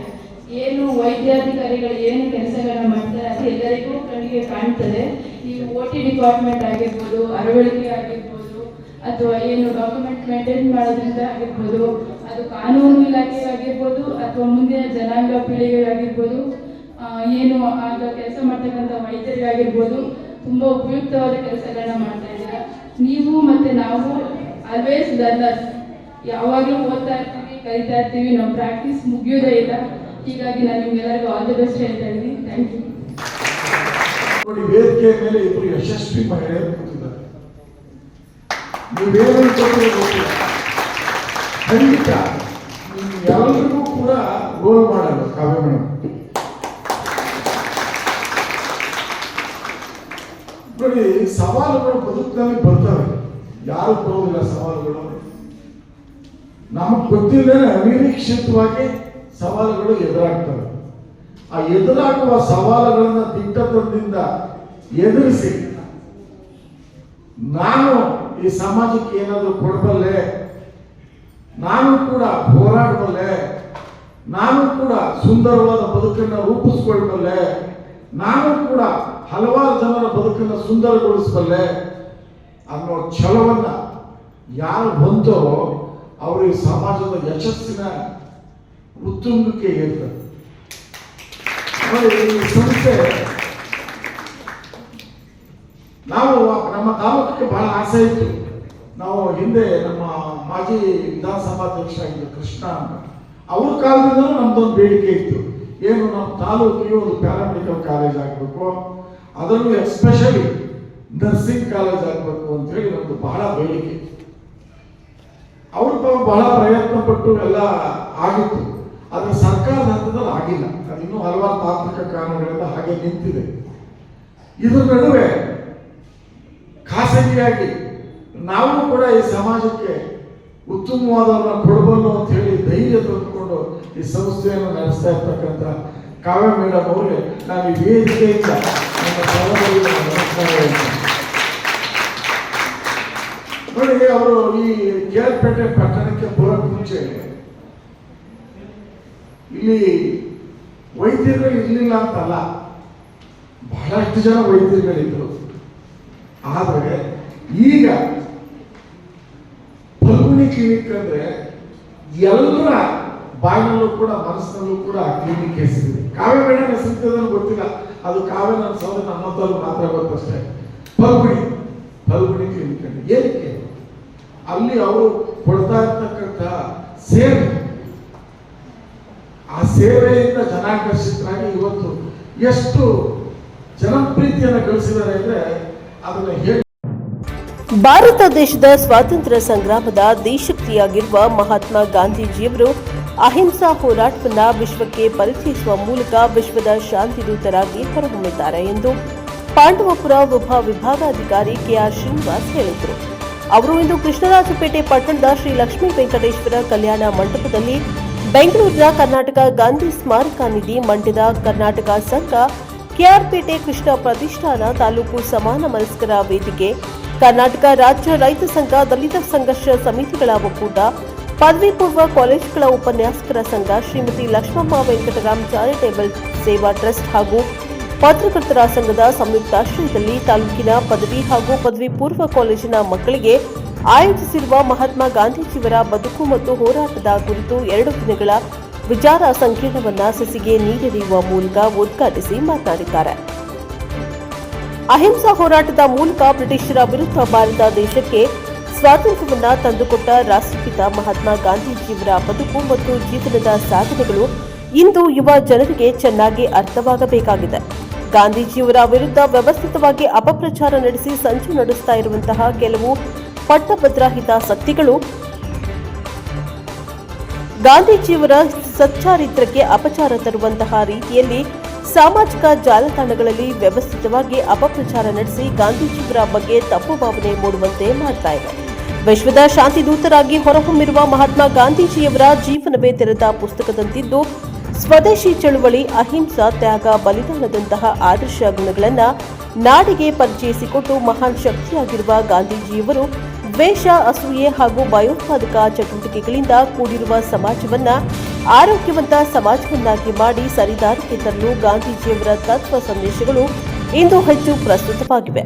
ಅನ್ಯಾಯದ ವಿರುದ್ಧ ಹೋರಾಡುವಂತೆ ನಾಡಿನ ಯುವಕರಿಗೆ ಸಂದೇಶ ನೀಡಿರುವ ಗಾಂಧೀಜಿ ತಂದೆ ತಾಯಿಗಳು ಹಾಗೂ ಗುರು ಹಿರಿಯರನ್ನ ಗೌರವಿಸುವಂತೆಯೂ ಸೂಚಿಸಿದ್ದಾರೆ. ಹೆಣ್ಣು ಮಕ್ಕಳನ್ನ ಪೂಜಿಸಿ ಗೌರವಿಸುವ ಮೂಲಕ ಮಹಿಳಾ ಸಬಲೀಕರಣಕ್ಕೆ ಒತ್ತು ನೀಡುವಂತೆ ಕರೆ ನೀಡಿರುವ ಗಾಂಧೀಜಿಯವರ ಆದರ್ಶ ಗುಣಗಳು ಸಾರ್ವಕಾಲಿಕ ಸತ್ಯವಾಗಿದೆ. ನಾನು ನನ್ನದು ಎಂಬ ಸ್ವಾರ್ಥದಿಂದ ಕೂಡಿರುವ ಇಂದಿನ ಸಮಾಜದಲ್ಲಿ ಸಮಾಜಕ್ಕಾಗಿ ನಾವು ಎಂಬ ವಿಶಾಲವಾದ ಮನೋಭಾವನೆಯನ್ನ ಬೆಳೆಸಿಕೊಂಡು ವಿದ್ಯಾರ್ಥಿಗಳು ಹಾಗೂ ಯುವಜನರು ಸಮಾಜಮುಖಿಯಾಗಿ ಹೆಜ್ಜೆ ಹಾಕಬೇಕು. ಪುಸ್ತಕಗಳು ಹಾಗೂ ಪತ್ರಿಕೆಗಳು ಚೆನ್ನಾಗಿ ಓದಿ ಮನನ ಮಾಡಿಕೊಳ್ಳುವ ಮೂಲಕ ಜ್ಞಾನವಂತರಾಗಬೇಕು. ಮೊಬೈಲ್ ಹಾಗೂ ಟಿವಿ ವೀಕ್ಷಣೆಯಿಂದ ದೂರವಿದ್ದು ಯುವಜನರ ವ್ಯಕ್ತಿತ್ವದ ಸಮಗ್ರವಾದ ವಿಕಸನಕ್ಕೆ ಬೇಕಾದ ಸಮಗ್ರವಾದ ಚಟುವಟಿಕೆಗಳಲ್ಲಿ ತಮ್ಮನ್ನ ತಾವು ತೊಡಗಿಸಿಕೊಂಡು ಸಾಧನೆ ಮಾಡಬೇಕು ಎಂದು ಶ್ರೀನಿವಾಸ್ ಕರೆ ನೀಡಿದ್ದಾರೆ. ಮಂಡ್ಯ ಜಿಲ್ಲೆಯ ಸಾಂಸ್ಕೃತಿಕ ಸಂಘಟಕರು ಹಾಗೂ ಕರ್ನಾಟಕ ಸಂಘದ ಅಧ್ಯಕ್ಷರಾದ ಪ್ರೊಫೆಸರ್ ಬಿ ಜಯಪ್ರಕಾಶ್ ಗೌಡ ಮಾತನಾಡಿ, ಮಹಾತ್ಮ ಗಾಂಧೀಜಿಯವರ ಚಿಂತನೆ ಹಾಗೂ ತತ್ವದರ್ಶಕಗಳು ಹಿಂದಿನ ಸಮಾಜಕ್ಕೆ ಅಗತ್ಯವಾಗಿ ಬೇಕಾಗಿದೆ. ಗಾಂಧೀಜಿಯವರ ಬಗ್ಗೆ ಇಲ್ಲಸಲ್ಲದ ಅಪಪ್ರಚಾರಗಳು ನಿರಂತರವಾಗಿ ನಡೀತಾ ಇವೆ. ಸಂದರ್ಭದಲ್ಲಿ ಕೃಷ್ಣರಾಜಪೇಟೆ ಪಟ್ಟಣದಲ್ಲಿ ಕೆಆರ್ಪೇಟೆ ಕೃಷ್ಣ ಪ್ರತಿಷ್ಠಾನ ಹಾಗೂ ಸಮಾನ ಮನಸ್ಕರ ವೇದಿಕೆಯ ಸಹಯೋಗದಲ್ಲಿ ಗಾಂಧೀಜಿಯವರ ಬದುಕು ಮತ್ತು ಹೋರಾಟ ಕುರಿತು ಆಯೋಜಿಸಿರುವ 2 ದಿನಗಳ ವಿಚಾರ ಸಂಕಿರಣವು ಯುವಜನರ ಒಳ್ಳೆಯ ಭವಿಷ್ಯವನ್ನ ರೂಪಿಸಿಕೊಳ್ಳಲು ವರದಾನವಾಗಿದೆ. ನಾಡಿನ ಖ್ಯಾತ ವಿಚಾರವಾದಿಗಳು ಹಾಗೂ ಚಿಂತಕರು, ಗಾಂಧಿವಾದಿಗಳು ಈ ಕಾರ್ಯಕ್ರಮದಲ್ಲಿ ಭಾಗವಹಿಸ್ತಾ ಇದ್ದಾರೆ ಎಂದು ತಿಳಿಸಿದ ಗೌಡರು, ಕೃಷ್ಣರಾಜಪೇಟೆ ಪಟ್ಟಣದಲ್ಲಿ ಒಂದು ಸುಸಜ್ಜಿತವಾದ ರಂಗಮಂದಿರವಿಲ್ಲ. ತಾಲೂಕು ಹಾಗೂ ಜಿಲ್ಲಾಡಳಿತ ಕೃಷ್ಣರಾಜಪೇಟೆ ಪಟ್ಟಣದಲ್ಲಿ ನಿರಂತರವಾಗಿ ಸಾಂಸ್ಕೃತಿಕ ಚಟುವಟಿಕೆಗಳು ನಡೆಯಲು ಅನುಕೂಲವಾಗುವಂತೆ ಒಂದು ರಂಗಮಂದಿರವನ್ನು ನಿರ್ಮಿಸುವ ದಿಕ್ಕಿನಲ್ಲಿ ಮುಂದಾಗಿ ಯುವಜನರ ವ್ಯಕ್ತಿತ್ವ ವಿಕಸನಕ್ಕೆ ಸಹಕಾರಿಯಾಗಬೇಕು ಎಂದು ಮನವಿ ಮಾಡಿದ್ದಾರೆ. ಪ್ರಪಂಚದಲ್ಲಿ ಮಹಾತ್ಮ ಗಾಂಧೀಜಿ ಹಾಗೂ ಗಾಂಧಿವಾದವು ಯಾರಿಗೂ ಬೇಡದ ವಸ್ತುವಾಗಿದೆ ಎಂದು ಜಯಪ್ರಕಾಶ್ ಗೌಡ ವಿಷಾದವನ್ನ ವ್ಯಕ್ತಪಡಿಸಿದ್ದಾರೆ. ಮಂಡ್ಯ ಜಿಲ್ಲೆಯ ಪದವಿ ಪೂರ್ವ ಶಿಕ್ಷಣ ಇಲಾಖೆಯ ಉಪನಿರ್ದೇಶಕ ಚಲುವಯ್ಯ ಕಾರ್ಯಕ್ರಮದ ಅಧ್ಯಕ್ಷತೆ ವಹಿಸಿದ್ದರು. ಚನ್ನಪಟ್ಟಣ ಸರ್ಕಾರಿ ಪ್ರಥಮ ದರ್ಜೆ ಕಾಲೇಜು ಸಹಾಯಕ ಪ್ರಾಧ್ಯಾಪಕರಾದ ಬಿಎಂ ಸತೀಶ್ ಪ್ರಾಸ್ತಾವಿಕ ನುಡಿಗಳನ್ನು ಮಾತಾಡಿದ್ದಾರೆ. ಲಕ್ಷ್ಮಮ್ಮ ವೆಂಕಟರಾಮ ಚಾರಿಟೇಬಲ್ ಸೇವಾ ಟ್ರಸ್ಟ್ ಅಧ್ಯಕ್ಷ ಹನುಮಶೆಟ್ಟರು, ಹಿರಿಯ ರೈತ ಮುಖಂಡರಾದ ಎಂಬಿ ರಾಜೇಗೌಡ, ಕೆಆರ್ಪೇಟೆ ಕೃಷ್ಣ ಪ್ರತಿಷ್ಠಾನದ ಅಧ್ಯಕ್ಷ ಗೂಡೆ ಹೊಸಳ್ಳಿ ಜವರಾಯಿಗೌಡ, ರಾಜ್ಯ ಆರ್ಟಿಒ ಅಧಿಕಾರಿಗಳ ಸಂಘದ ಅಧ್ಯಕ್ಷ ಮಲ್ಲಿಕಾರ್ಜುನ್, ಮಹಿಳಾ ಸರ್ಕಾರಿ ಪ್ರಥಮ ದರ್ಜೆ ಕಾಲೇಜಿನ ಪ್ರಾಂಶುಪಾಲರಾದ ಡಾಕ್ಟರ್ ಅನುರಾಧ, ಮೈಸೂರಿನ ಪ್ರತಿಕ್ಷಣ ವಿದ್ಯಾರ್ಥಿ ಎಸ್ಎಂ ರವಿ ಕಾರ್ಯಕ್ರಮದಲ್ಲಿ ಭಾಗವಹಿಸಿದರು. Bureau report doctor KR Neelakanta, NKS TV 4, Krishnarajapete. ಒಬ್ಬ ಅಧಿಕಾರಿಯನ್ನ, ಒಬ್ಬ ರಾಜಕಾರಣಿಯನ್ನ ಎಲ್ಲಿ ನೋಡಬೇಕು, ಯಾವಾಗ ನೋಡಬೇಕು, ಯಾವ ಸಂದರ್ಭದಲ್ಲಿ ನೋಡಬೇಕು ಅನ್ನುವಂಥ ಒಂದು ಪ್ರಜ್ಞೆಯನ್ನು ನಾವು ಬೆಳೆಸ್ಕೊಳ್ಳೋದ್ರೆ ನಾವೇನನ್ನೂ ಕೂಡ ಸಾಧಿಸಲಿಕ್ಕೆ ಸಾಧ್ಯ. ನಾವು ಬಂದಿರ್ತಕ್ಕಂಥ ಉದ್ದೇಶವನ್ನು ಮರೆತರೆ ನಾವೇನನ್ನೂ ಕೂಡ ಸಾಧಿಸಲಿಕ್ಕೆ ಸಾಧ್ಯ. ಹಿಂದೆ ಹೋಗುವಂಥದ್ದು, ಅವ್ರ ಜೊತೆ ಬರುವಂಥದ್ದು, ಅವ್ರ ಜೊತೆ ಕಾಣಿಸ್ಕೊಳ್ಳೋದಕ್ಕೆ ಪ್ರಯತ್ನ ಮಾಡ್ತಕ್ಕಂಥದ್ದು, ಅವ್ರ ಜೊತೆ ಫೋಟೋ ತೆಗೆಸ್ಕೊಳ್ಳೋದಕ್ಕೆ ಪ್ರಯತ್ನ ಮಾಡ್ತಕ್ಕಂಥದ್ದು ಅತ್ಯಂತ ಗುಲಾಮಿತನದ ಒಂದು ಸಾಕ್ಷಿ, ಗುಲಾಮಿತನದ ಸಾಕ್ಷಿ. ಭಾರತದಂಥ ದೇಶ, ಭಾರತದಲ್ಲಿ ಯಾಕೆ ಮಾತನ್ನು ಹೇಳ್ತೇನೆ ಅಂತಂದರೆ, ಸಾವಿರಾರು ವರ್ಷಗಳ ಇತಿಹಾಸ ಇದೆ ನಮಗೆ. ಇನ್ನೊಬ್ಬರ ಅಧೀನದಲ್ಲಿ ನಾವೆಲ್ಲ ಬದುಕಿದ್ದೇವೆ. ಇನ್ನೊಬ್ಬರ ಅಧೀನದಲ್ಲಿ ಬದುಕಿದ್ದೇವೆ. ಗುಲಾಮಿತನದ ರಕ್ತ ನಮ್ಮ ನನಾಡಿಗಳಲ್ಲಿ ಸಾವಿರಾರು ವರ್ಷಗಳಿಂದ ಹರಿದುಕೊಂಡು ಬಂದಿದೆ. ಅದಕ್ಕೋಸ್ಕರವಾಗಿ ಸ್ವಾತಂತ್ರ್ಯ ಬಂದು ಇಷ್ಟು ವರ್ಷ ಆದರೂ ಕೂಡ ಗಾಂಧೀಜಿ ಎದೆಸೆಡೆದು ನಿಲ್ಲಬೇಕು ಅಂತ ಹೇಳಿದ್ರು ಕೂಡ ಇನ್ನೂ ಕೂಡ ತಲೆ ತಗ್ಗಿಸಿ, ದನಿ ಕುಗ್ಗಿಸಿ, ನಡುಬಗ್ಗಿಸಿ ನಾವು ಬದುಕ್ತಾ ಇರ್ತಕ್ಕಂಥ ಕುರಿಗಳು ಸಹ ನಾವು ಕುರಿಗಳು ಅನ್ನುವಂಥ ಪಟ್ಟಿ ಕೊಟ್ಟು ಹೋಗಿದ್ದೀವಲ್ಲ. ಇದಕ್ಕೆ ಉದಾಹರಣೆ ಒಬ್ಬ AC ಬಂದರು, ಮೋಟಿವೇಶ್ನಲ್ ಸ್ಪೀಚ್ ಮಾಡಿದ್ರು, ಚೆನ್ನಾಗಿ ಮಾತಾಡಿದ್ರು. ಗಾಂಧೀಜಿಯ ಆಶಯಗಳಿಗೆ ಅನುಗುಣವಾಗಿ ಅವ್ರು ಮಾತನಾಡಿದ್ರು. ಅವ್ರು ಹಿಂದೆ ಓಡೋಗೋದಿದೆಯಲ್ಲ, ಇದು ಅಪಮಾನಕರವಾದ ಸಂಗತಿ ಅಲ್ವೇ ಅಂತ ನನ್ನ ಬೈಕೊಂಡ್ರೆ ಚಿಂತೆ ಇಲ್ಲ. ಯಾರನ್ನ ಆದರ್ಶವಾಗಿ ಇಟ್ಕೊಳ್ಬೇಕು, ಮಾದರಿಯಾಗಿ ಯಾರನ್ನ ಇಟ್ಕೊಳ್ಬೇಕು, ಇದು ಬಹಳ ಮುಖ್ಯವಾಗಿರ್ತಕ್ಕಂಥ ಪ್ರಶ್ನೆ. ಇವತ್ತು ವಿದ್ಯಾರ್ಥಿಗಳಿದ್ದಾರೆ, ನಮ್ಮ ಶಿಕ್ಷಣ ಯಾವ ಮಟ್ಟಕ್ಕೆ ಹೋಗಿದೆ ಅಂತಂದರೆ, ಸ್ನೇಹಿತರೆ, ಯಾವ ಮಟ್ಟಕ್ಕೆ ನಮ್ಮ ಶಿಕ್ಷಣ ಹೋಗಿದೆ ಅಂದರೆ ಮಾರ್ಕ್ಸ್ನ ಮೇಲೆ ಆಧಾರದ ಮೇಲೆ ಬದುಕನ್ನು ಕಂಡುಕೊಳ್ತಕ್ಕಂಥ ಮಟ್ಟಕ್ಕೆ ಹೋಗಿದೆ. ನಮಗೆ ಯಾರೋ ಮಾದರಿ ಇಲ್ಲ. ಇಲ್ಲಿ ನಮ್ಮ ಶಾಲಾ ಪಠ್ಯಪುಸ್ತಕಗಳಿಂದ ರಾಮನು ಹೊರಟೋಗಿದ್ದಾನೆ, ಭೀಮನು ಹೊರಟೋಗಿದ್ದಾನೆ, ಗಾಂಧೀಜಿ ಹೊರಟೋಗಿದ್ದಾನೆ. ನಾವು 1 ಗಂಟೆ ಕಾಲ ನಾವೆಲ್ಲ ಓದುವಾಗ 1 ಗಂಟೆ ಕಾಲ ಮಾರಲ್ ಕ್ಲಾಸಸ್ ಅಂತ, ಮಾರಲ್ ಸೈನ್ಸಸ್ ಅಂತ ಒಂದು ಇರ್ತಾ ಇದೆ. 1 ಗಂಟೆ ಕಥೆಗಳಿಗೆ ಹೇಳ್ತಾ ಇದೆ.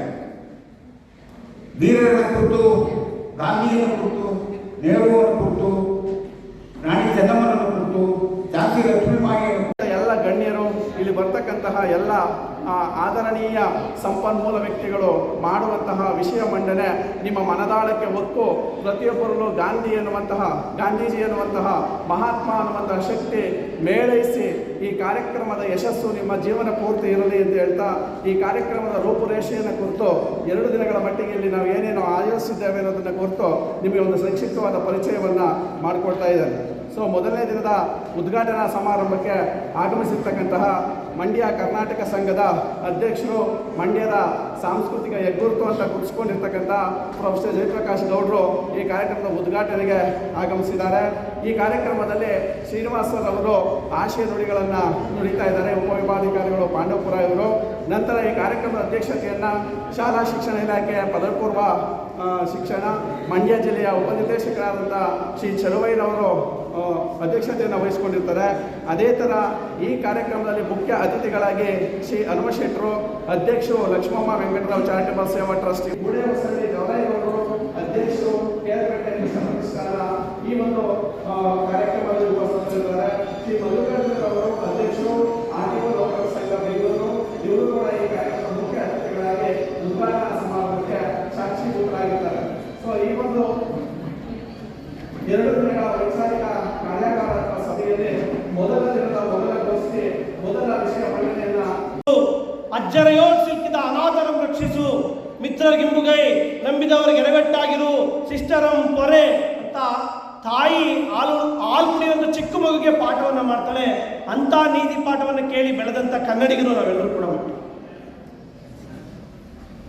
ಅವತ್ತಿನ ಕಾಲಕ್ಕೆ ಕೆರೆ ಕಟ್ಟಿಸೋದು, ಬಾವಿ ತೋಡಿಸೋದು ಅಂದರೆ ಜನೋಪಕಾರಿ ಕೆಲಸವನ್ನು ಮಾಡುವಂಥದ್ದು ಅಂತ ಅರ್ಥ. ಯಾವ ಮನುಷ್ಯ ಜೀವನದಲ್ಲಿ ಅತಿ ಹೆಚ್ಚು ಸುಖವನ್ನು ಕಂಡಿದ್ದಾನೆ, ಹೆಚ್ಚು ನೆಮ್ಮದಿ ಮತ್ತು ಸಾರ್ಥಕತೆಯನ್ನು ಕಂಡಿದ್ದಾನೆ ಅಂದರೆ ಯಾರು ತನಗಲ್ಲದೆ ಬೇರೆಯವ್ರಿಗೋಸ್ಕರ ಬದುಕ್ತಾನೆ, ಯಾವ ವ್ಯಕ್ತಿ ಬೇರೆಯವರ ಮುಖದಲ್ಲಿ ನಗುವನ್ನು ಕಾಣ್ತಾನೆ, ಯಾವ ವ್ಯಕ್ತಿ ಬೇರೆಯವರ ಮುಖದಲ್ಲಿ ಸಾರ್ಥಕತೆಯನ್ನು ತರ್ತಾನೆ, ಅವನ ಬದುಕು ನಿಜವಾದ ಸಾರ್ಥಕವಾದ ಬದುಕು, ಅವನು ನಿಜವಾದ ಸಂತೋಷವಾದ ಬದುಕು. ಯಾವುದೇ ಮಹನೀಯರನ್ನು ತೆಗೆದುಕೊಳ್ಳಿ, ಗಾಂಧೀಜಿಯವರು, ಅಂಬೇಡ್ಕರ್ ಅವರು, ಅವ್ರ ಹತ್ರ ಎಷ್ಟು ಆಸ್ತಿ ಇತ್ತು ಅಂತ ನಾವು ಯಾರು ನೆನೆಸ್ಕೊಳ್ಳೋದಿಲ್ಲ ಇವತ್ತು, ಹೌದಲ್ವಾ? ಅವರು ಈ ಸಮಾಜಕ್ಕೆ ಎಷ್ಟು ಕೊಡುಗೆಯನ್ನು ಕೊಟ್ಟಿದ್ದಾರೆ ಅನ್ನೋದನ್ನು ನಾವು ಇವತ್ತು ನೆನೆಸ್ಕೊತೀವಿ. ಒಂದು ಏನೋ ಶಾಲೆಗೆ ಹೋಗ್ತಾ ಇದ್ದೀರಿ ನೀವೆಲ್ಲ, ಬಸ್ಸು ತಡವಾಗಿ ಬರುತ್ತೆ ಅಂತ ಅಂದ್ಕೊಳ್ಳಿ, ಅಥವಾ ಡೈಲಿ ಅರ್ಧ ಗಂಟೆ ಬಸ್ ಬರ್ತದೆ, ಅಥವಾ ಯಾವುದೋ ಶಾಲೆ ನಿಮಗೆ ಕ್ಲಾಸು ಚೆನ್ನಾಗಿ ನಡೀತಾ ಇಲ್ಲ, ನಿಮ್ಮೂರಿಗೆ ಎಲ್ಲೋ ಒಂದು ಕಡೆ ನೀರು ಬರ್ತಾ ಇಲ್ಲ ಸರಿಯಾಗಿ, ಇನ್ನೇನೋ ಸಮಸ್ಯೆಗಳು, ಒಂದಷ್ಟು ಸಮಸ್ಯೆಗಳಂತೂ ಇದೆ, ಎಲ್ಲೋ ರಸ್ತೆಯಲ್ಲಿ ಗುಂಡಿ ಬಿದ್ದಿದೆ ನಿಮಗೆ, ಹೌದಲ್ಲಪ್ಪ? ಇಷ್ಟು ಜನ ವಿದ್ಯಾರ್ಥಿಗಳಲ್ಲಿ ಯಾರಾದರೂ ಒಬ್ಬರೇ ಒಬ್ಬರು, ಸರ್ ನಾನು ಒಂದು ಹೋರಾಟದಲ್ಲಿ ಭಾಗವಹಿಸಿದ್ದೀನಿ ಸರ್, ನನಗೆ ನ್ಯಾಯ ಬೇಕು ಅಂತ ನಾನು ಹಕ್ಕೊತ್ತಾಯ ಮಾಡಿದ್ದೀನಿ, ಒಬ್ಬರಾರಿದ್ರೆ ಕೈ ಎತ್ತಿ, ಖಂಡಿತ ಅಭಿನಂದಿಸ್ತೀನಿ. ವೇದಿಕೆ ಮೇಲೆ ಕರೆದು ಜಾಸ್ತಿ ಬಹುಮಾನ ಕೊಡಲ್ಲ, ತಲಾ 100 ರೂಪಾಯಿ ಕೊಡ್ತೀನಿ. ಯಾರು ಇದ್ದೀರಾ? ಸಾಕು. ಅಜ್ಜರಯೋಳ್ ಸಿಕ್ಕಿದ ಅನಾಥರಂ ರಕ್ಷಿಸು, ಮಿತ್ರರಿಗಿಂಬುಗೈ ನಂಬಿದವರಿಗೆ ಎಡವೆಟ್ಟಾಗಿರು, ಸಿಸ್ಟರಂ ಪೊರೆ ಅಂತ ತಾಯಿ ಹಾಲು ಕುಡಿಯುವಂಥ ಚಿಕ್ಕ ಮಗುಗೆ ಪಾಠವನ್ನು ಮಾಡ್ತಾಳೆ. ಅಂಥ ನೀತಿ ಪಾಠವನ್ನು ಕೇಳಿ ಬೆಳೆದಂಥ ಕನ್ನಡಿಗರು ನಾವೆಲ್ಲರೂ ಕೂಡ. ಅವತ್ತಿನ ಕಾಲಕ್ಕೆ ಕೆರೆ ಕಟ್ಟಿಸೋದು, ಬಾವಿ ತೋಡಿಸೋದು ಅಂದರೆ ಜನೋಪಕಾರಿ ಕೆಲಸವನ್ನು ಮಾಡುವಂಥದ್ದು ಅಂತ ಅರ್ಥ. ಯಾವ ಮನುಷ್ಯ ಜೀವನದಲ್ಲಿ ಅತಿ ಹೆಚ್ಚು ಸುಖವನ್ನು ಕಂಡಿದ್ದಾನೆ, ಹೆಚ್ಚು ನೆಮ್ಮದಿ ಮತ್ತು ಸಾರ್ಥಕತೆಯನ್ನು ಕಂಡಿದ್ದಾನೆ ಅಂದರೆ ಯಾರು ತನಗಲ್ಲದೆ ಬೇರೆಯವ್ರಿಗೋಸ್ಕರ ಬದುಕ್ತಾನೆ, ಯಾವ ವ್ಯಕ್ತಿ ಬೇರೆಯವರ ಮುಖದಲ್ಲಿ ನಗುವನ್ನು ಕಾಣ್ತಾನೆ, ಯಾವ ವ್ಯಕ್ತಿ ಬೇರೆಯವರ ಮುಖದಲ್ಲಿ ಸಾರ್ಥಕತೆಯನ್ನು ತರ್ತಾನೆ, ಅವನ ಬದುಕು ನಿಜವಾದ ಸಾರ್ಥಕವಾದ ಬದುಕು, ಅವನದು ನಿಜವಾದ ಸಂತೋಷವಾದ ಬದುಕು. ಯಾವುದೇ ಮಹನೀಯರನ್ನು ತೆಗೆದುಕೊಳ್ಳಿ, ಗಾಂಧೀಜಿಯವರು, ಅಂಬೇಡ್ಕರ್ ಅವರು, ಅವ್ರ ಹತ್ರ ಎಷ್ಟು ಆಸ್ತಿ ಇತ್ತು ಅಂತ ನಾವು ಯಾರು ನೆನೆಸ್ಕೊಳ್ಳೋದಿಲ್ಲ ಇವತ್ತು, ಹೌದಲ್ವಾ? ಅವರು ಈ ಸಮಾಜಕ್ಕೆ ಎಷ್ಟು ಕೊಡುಗೆಯನ್ನು ಕೊಟ್ಟಿದ್ದಾರೆ ಅನ್ನೋದನ್ನು ನಾವು ಇವತ್ತು ನೆನೆಸ್ಕೊತೀವಿ. ಒಂದು ಏನೋ ಶಾಲೆಗೆ ಹೋಗ್ತಾ ಇದ್ದೀರಿ ನೀವೆಲ್ಲ, ಬಸ್ಸು ತಡವಾಗಿ ಬರುತ್ತೆ ಅಂತ ಅಂದ್ಕೊಳ್ಳಿ, ಅಥವಾ ಡೈಲಿ ಅರ್ಧ ಗಂಟೆ ಬಸ್ ಬರ್ತದೆ, ಅಥವಾ ಯಾವುದೋ ಶಾಲೆ ನಿಮಗೆ ಕ್ಲಾಸು ಚೆನ್ನಾಗಿ ನಡೀತಾ ಇಲ್ಲ, ನಿಮ್ಮೂರಿಗೆ ಎಲ್ಲೋ ಒಂದು ಕಡೆ ನೀರು ಬರ್ತಾ ಇಲ್ಲ ಸರಿಯಾಗಿ, ಇನ್ನೇನೋ ಸಮಸ್ಯೆಗಳು, ಒಂದಷ್ಟು ಸಮಸ್ಯೆಗಳಂತೂ ಇದೆ, ಎಲ್ಲೋ ರಸ್ತೆಯಲ್ಲಿ ಗುಂಡಿ ಬಿದ್ದಿದೆ ನಿಮ್ಗೆ, ಹೌದಲ್ಲಪ್ಪ? ಇಷ್ಟು ಜನ ವಿದ್ಯಾರ್ಥಿಗಳಲ್ಲಿ ಯಾರಾದರೂ ಒಬ್ಬರೇ ಒಬ್ಬರು ಸರ್ ನಾನು ಒಂದು ಹೋರಾಟದಲ್ಲಿ ಭಾಗವಹಿಸಿದ್ದೀನಿ ಸರ್, ನನಗೆ ನ್ಯಾಯ ಬೇಕು ಅಂತ ನಾನು ಹಕ್ಕೊತ್ತಾಯ ಮಾಡಿದ್ದೀನಿ, ಒಬ್ಬರಾರಿದ್ರೆ ಕೈ ಎತ್ತಿ, ಖಂಡಿತ ಅಭಿನಂದಿಸ್ತೀನಿ. ವೇದಿಕೆ ಮೇಲೆ ಕರೆದು ಜಾಸ್ತಿ ಬಹುಮಾನ ಕೊಡಲ್ಲ, ತಲಾ 100 ರೂಪಾಯಿ ಕೊಡ್ತೀನಿ. ಯಾರು ಇದ್ದೀರಾ? ಕಾರಣಕ್ಕೆ ನಾವು ಕೇಳ್ಕೊಂಡಾಗ ಕಳೆದ ಬಾರಿಯೂ ಕೂಡ ನಮಗೆ 20,000 ಕೊಟ್ಟಿದ್ರು, ಈ ವರ್ಷನೂ ಕೂಡ 20,000 ರೂಪಾಯಿ ಚೆಕ್ ತಗೊಂಡೆ ಅವರು ಈ ಕಾರ್ಯಕ್ರಮಕ್ಕೆ ಬಂದಿದ್ದಾರೆ. ಅವರಿಗೆ ಈ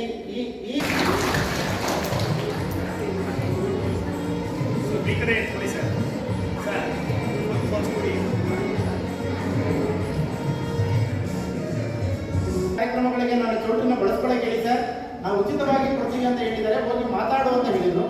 ಅದಾದ ನಂತರ ನಾವು ಇಲ್ಲಿ ಬಂದು ಪ್ರೀತಿಯಿಂದ, ಬಹಳ ಪ್ರೀತಿಯಿಂದ ನಮ್ಮ ಬೇಕಾದಂಥ ಎಲ್ಲ ರೀತಿಯ ವ್ಯವಸ್ಥೆಗಳನ್ನು ಮಾಡಿಕೊಡ್ತಾ ಇದ್ದೀವಿ. ಉಚಿತವಾಗಿ ಚೌಕಿಯನ್ನು ನೀಡಿದ್ದಾರೆ, ಯಾವುದೇ ಒಂದು ಬಾಡಿಗೆ ಅಂತ ಹೇಳಿದ್ರೆ. ಅಷ್ಟೇ ಅಲ್ಲ, ಮಕ್ಕಳುಗಳಿಗೆ ಇವತ್ತು ಮಧ್ಯಾಹ್ನದ ಸಂಘಟನಾ ಪರವಾಗಿ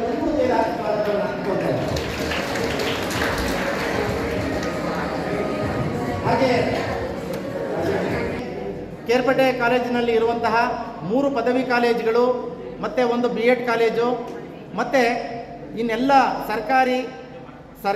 ಅನುದಾನ ರಹಿತ ಪದವಿ ಪೂರ್ವ ಕಾಲೇಜಿನ ಎಲ್ಲ ಪ್ರಾಂಶುಪಾಲರುಗಳು ನಾವು ಹೋದಾಗ ಬಹಳ ಪ್ರೀತಿಯಿಂದ ನಮ್ಮನ್ನು ಮಾತಾಡಿಸಿ, ಹೌದು ಮಕ್ಕಳುಗಳಿಗೆ ಇಂತಹ ಕಾರ್ಯಕ್ರಮ ಬೇಕು ಅಂತ ಹೇಳಿ ನಮಗೆ ಎಲ್ಲ ರೀತಿಯ ಸಹಕಾರವನ್ನು ನೀಡಿ ಮತ್ತು ನಮ್ಮ ಮಕ್ಕಳುಗಳೊಂದಿಗೆ ಇಲ್ಲಿ ಬಂದಿದ್ದಾರೆ.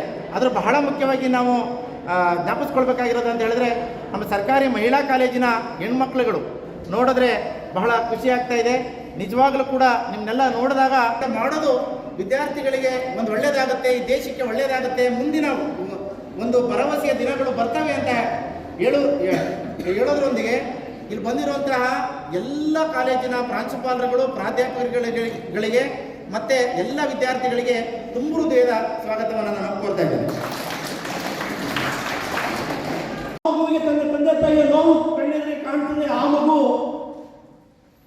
ಲತಾ ಭಗವಾನ್ ಕರೆಕ್ಟರ ಜೀವನದಲ್ಲಿ ಕೂಡ ಅದಕ್ಕೋಸ್ಕರ ಹೋರಾಡೋದನ್ನು ನಾವು ಇಂಥ ಹೋರಾಟಗಾರರಿಂದ ಕಲಿಬೇಕಾಗ್ತದೆ. ಹಾಗಾಗಿ ನಾನು ಫಸ್ಟ್ ಹೇಳಿದ್ದು, ನಿಮ್ಮ ಬದುಕಿನ ಜವಾಬ್ದಾರಿಗಳನ್ನು ಅರ್ಥಕೊಳ್ಳಿ, ಆವಾಗ ಇಂಥದ ಕಾರ್ಯಕ್ರಮಗಳು ಅರ್ಥವನ್ನು ಹೆಚ್ಚು ಪಡ್ಕೋತವೆ. ಗಾಂಧೀಜಿಯವರ ಕುರಿತು ಇವತ್ತು ಕಾರ್ಯಕ್ರಮ ಇದೆ. ಯಾಕೆ ತಂದೆ ತಾಯಿಗಳ ಬಗ್ಗೆ ಹೇಳಿದೆ ಅಂದರೆ, ಶ್ರವಣಕುಮಾರ ಅಂತ ಒಬ್ಬ ಇರ್ತಾನೆ, ತನ್ನ ತಂದೆ ತಾಯಿಗೆ ಕಣ್ಣು ಕಾಣಿಸೋದಿಲ್ಲ, ಅವ್ರು ತೀರ್ಥಯಾತ್ರೆಯನ್ನು ಮಾಡಬೇಕು ಅಂದ್ಬಿಟ್ಟು ಹೆಣ್ಣಿನ ಮೇಲೆ ಹೊತ್ಕೊಂಡು ಹುಟ್ಟಿನಲ್ಲಿ ಇಡೀ ಪುಣ್ಯಕ್ಷೇತ್ರಗಳನ್ನೆಲ್ಲ ದರ್ಶನ ಮಾಡಿಸ್ತಾನೆ. ಮಹಾತ್ಮ ಗಾಂಧೀಜಿ ಅವರು ಹೇಳ್ತಾರೆ, ನನ್ನ ಜೀವನದ ಮೇಲೆ ಪರಿಣಾಮ ಬೀರಿದ 2 ಘಟನೆಗಳು, ಶ್ರವಣಕುಮಾರನ ಕತೆ, ಬೇರೆಯವ್ರಿಗೆ ಆಸರೆ ಆಗ್ಬೇಕು ಅನ್ನೋದು, ಸತ್ಯ ಹರಿಶ್ಚಂದ್ರನ ಕತೆ, ಸತ್ಯದ ದಾರಿಯಲ್ಲಿ ಹೋಗ್ಬೇಕು ಅನ್ನೋದು ಅಂತ ಅವೆರಡು ಆಶಯಗಳನ್ನು ಇಟ್ಕೊಂಡು ಇಡೀ ವಿಶ್ವದಲ್ಲಿ ಮಕ್ಕಳ ಒಬ್ಬ ಅಪರಾಧಿ ಹೋಗ್ತಾನೆ ಅಂದ್ರೆ ಅಪರಾಧಿ ಸ್ಥಾನದಲ್ಲಿ ಕಟ್ಟಕಟ್ಟೆಗೆ ನಿಲ್ಲಿಸ್ತಾರೆ. ಗಾಂಧೀಜಿನ ಜಡ್ಜಂಚೋರು ಎದ್ದು ನಿಂತ್ಕೊತಾರೆ. ಗಾಂಧೀಜಿಯ ವ್ಯಕ್ತಿತ್ವವನ್ನು ನೋಡಿ ಇಡೀ ಸಭೆ ಎದ್ದು ನಿಂತ್ಕೊಂಡು ಗಾಂಧೀಜಿಗೆ ಗೌರವವನ್ನು ಕೊಡ್ತದೆ. ಇಡೀ ವಿಶ್ವದಲ್ಲಿ ಬರೀ ಮೇಲೆ ನಿಂತ್ಕೊಂಡು ಇಡೀ ವಿಶ್ವವನ್ನ ಯಾವುದೇ ಇಲ್ಲದಂತೆ ಮಣಿಸಿದಂತ ತನ್ನ ಅಹಿಂಸೆ ಮತ್ತು ಸತ್ಯಾಗ್ರಹದ ಪರಿಪಾಠಗಳಿಂದ ಯಾವ್ದಾದ್ರು ನಾಯಕ ಇದ್ರೆ ಅದು ಮಹಾತ್ಮ ಗಾಂಧೀಜಿ ಮಾತ್ರ. ನಾವು ಹೇಳಿದ್ವಲ್ಲ, ನಮಗೆ ಒಂದು ಚಿಕ್ಕ ಚಿಕ್ಕ ಹಕ್ಕುಗಳನ್ನು ಕೂಡ ನಾವು ಪಡ್ಕೊಳ್ಳಿಕ್ಕೆ ಹೋರಾಟ ಮಾಡಲಿಕ್ಕೆ ಸಿದ್ಧ ಇಲ್ಲ ಅಂತದಲ್ಲಿ ಮಹಾತ್ಮ ಗಾಂಧೀಜಿ ಅಂತ ದೊಡ್ಡ ತ್ಯಾಗವನ್ನು ಮಾಡಿದ್ದಾರೆ. ನಾವು ಅನೇಕ ಪಾಠಗಳನ್ನು ಅವರಿಂದ ಕಲಿಬೇಕಾಗಿದೆ. ಮುಖ್ಯವಾಗಿ ಗಾಂಧೀಜಿಯವರು ಹೇಳಿದ ಮಕ್ಕಳ ಅನ್ಯಾಯವನ್ನು ಪ್ರಶ್ನೆ ಮಾಡಬೇಕಂತ ನಿಮ್ಮ ಜೀವನದಲ್ಲಿ ಅದನ್ನ ರೂಢಿಸ್ಕೊಳ್ಳಿ. ಎರಡನೇದು ತಂದೆ ತಾಯಿಗಳನ್ನ ಗೌರವಿಸೋದು. ಇವತ್ತಿನ ಮಕ್ಕಳು ಒಂದು ಸ್ವಲ್ಪ ಚೆನ್ನಾಗಿ ಕಲಿತ್ರೆ ಬಹುತೇಕ ತಂದೆ ತಾಯಿಗಳನ್ನ ಬಹಳ ನೆಗ್ಲೆಕ್ಟ್ ಮಾಡ್ತೀವಿ ನಾವು, ಹೌದಲ್ವಾ? ನಮ್ಮಮ್ಮನ 7ನೇ ಕ್ಲಾಸ್ ಓದಿರೋದು, ನಮ್ಮ ಅಪ್ಪ 10ನೇ ಕ್ಲಾಸ್ನ KS ಮಾಡಿದ್ದೀನಿ ಅಂತ ಅಂದ್ಕೊಂಡ್ರೆ ಅವ್ರಿಗೇನಾದ್ರು ಗೌರವ ಕೊಡಲಿಲ್ಲ ಅಂದ್ರೆ ನನ್ನಂತ ಮುಟ್ಟಾಳ ನಮ್ಮ ಇಲ್ಲ. ಅವರು ಹಣ ಒತ್ತೆ ಹಾಕೊಂಡು ಅವ್ರು ಕಷ್ಟಪಟ್ಟಿದ್ದಕ್ಕೆ ನಾವು ಇಲ್ಲಿವರೆಗೂ ಬಂದಿದ್ದೀವಿ, ಹೌದಲ್ವಾ? ಮೊದಲು ನೀವು ಎಷ್ಟೇ ಕಲೀಲಿ, ಎಷ್ಟೇ ದುಡಿ ತಂದೆ ತಾಯಿಗಳನ್ನ ಹೆಚ್ಚು ಪ್ರೀತಿಸಬೇಕು, ಅವ್ರನ್ನ ಹೆಚ್ಚು ಖುಷಿ ಪಡಿಸ್ಬೇಕು ಮಕ್ಕಳ. ಯಾವ ತಂದೆ ತಾಯಿಗೆ ನನ್ನ ಮಗ ಯಾವಾಗಲೂ ಫೋನ್ ಮಾಡ್ಕೊಂಡು ಕೂತ್ಕೋತಾನೆ, ಫೋನಲ್ಲೇ ಇರ್ತಂದ್ರೆ ಖುಷಿ ಆಗ್ತದೆ? ಯಾವ ತಂದೆ ತಾಯಿಗೆ ನನ್ನ ಮಗಳು ಫೇಲ್ ಆಗುತ್ತೆ, ಕೆಲಸ ಸಿಗಲಿಲ್ಲ ಅಂದ್ರೆ ಫೇಲ್ ಆಗುತ್ತೆ? ನೀವು ನೆನೆಸ್ಕೊಳ್ಳಿ ಮಕ್ಕಳ, ನೀವು ಒಂದು ಸಲ ರ್ಯಾಂಕ್ ಪಡೆದಿರ್ತೀರಿ, ಪೇಪರ್ ಫೋಟೋ ಬಂದಿರುತ್ತೆ, ಅವತ್ತು ನಿಮ್ಮ ತಂದೆ ತಾಯಿ ಎಷ್ಟು ಖುಷಿ ಪಡ್ತಾರೆ ನೋಡಿ, ಅದು ನೀವು ಅವ್ರಿಗೆ ಕೊಡ್ಬೋದಂತ ಸಾಕು. ನೀವು ಮೊಬೈಲ್ನ ಕಡಿಮೆ ಬಳಸಿ, ಟಿವಿನ ಕಡಿಮೆ ನೋಡಿ, ಸಾರ್ಥಕ ಆಯ್ತಪ್ಪ ಅಂತ ಮಗಳನ್ನೆತ್ತಿದ್ದಕ್ಕೆ, ಸಾರ್ಥಕ ಆಯ್ತಪ್ಪ ಅಂತ ಮಗನೆತ್ತಿದ್ದಕ್ಕೆ ಅಂತ ನಿಮ್ಮ ತಂದೆ ತಾಯಿ ಯಾವತ್ತು ಅಂದ್ಕೋತಾರೆ, ಆವತ್ತು ನಿಮ್ಮ ಬದುಕು ಸಾಕು. ನೋಡಿ, ನಮ್ಮ ಜಿಲ್ಲಾಧಿಕಾರಿಗಳು ಡಾಕ್ಟರ್ ಕುಮಾರ್ ಸರ್ ಅವರು ಒಬ್ಬ ಸಾಮಾನ್ಯ ರೈತರು, ಇವತ್ತು ಅಪ್ಪ ಅಮ್ಮ ಊರಲ್ಲಿ ಕೆಲಸ ಮಾಡ್ತಾರೆ, ನಾನು ನೋಡಿದ್ದೀನಿ. ಹಿಂಗೆ ಹಾಸ್ಟೆಲ್ ಇರ್ತಾರೆ ಮಕ್ಕಳು, ಪೇಪರ್ ಹಾಕಕ್ಕೆ ಬೇರೆಯವ್ರ ಮನೆಗೆ ಹೋಗ್ತಾ ಇರ್ತಾರೆ. ನಮ್ಮ ಡಿ ಸಿ ಅವರು AC ಮನೆ, ಯಾವುದೋ ಶ್ರೀನಿವಾಸ KS AC ಅಂತ ಬಂದಿತ್ತು, AC ಅಂದ್ರೆ ಈ ಥರ ಮನೆ ಕೊಡ್ತಾರೆ, KS ಅಂತ ಹೆಸರು ಹಾಕೊಂಡಿದ್ದಾರೆ, ಅವ್ರ ಮನೆ ಮುಂದೆ ಜೀಪ್ ಇರುತ್ತೆ. ನಾನು ಯಾಕೆ AC ಹಾಕಬಾರ್ದು ಅಂತ ಪ್ರತಿ ದಿವಸ ಅನ್ಕೋತಾ ಇರುತ್ತೆ ಮಕ್ಕಳ. ಹಾಗೆ KS ಪರೀಕ್ಷೆಯನ್ನು ಬರೆದವರು ಡೈರೆಕ್ಟ್ AC ಆಗಿ ಸೆಲೆಕ್ಟ್ ಆಗ್ತಾರೆ, ಇವತ್ತು DC ಆಗಿದ್ದಾರೆ. ಅಂದ್ರೆ ನಿಮ್ಮಲ್ಲಿ ಛಲ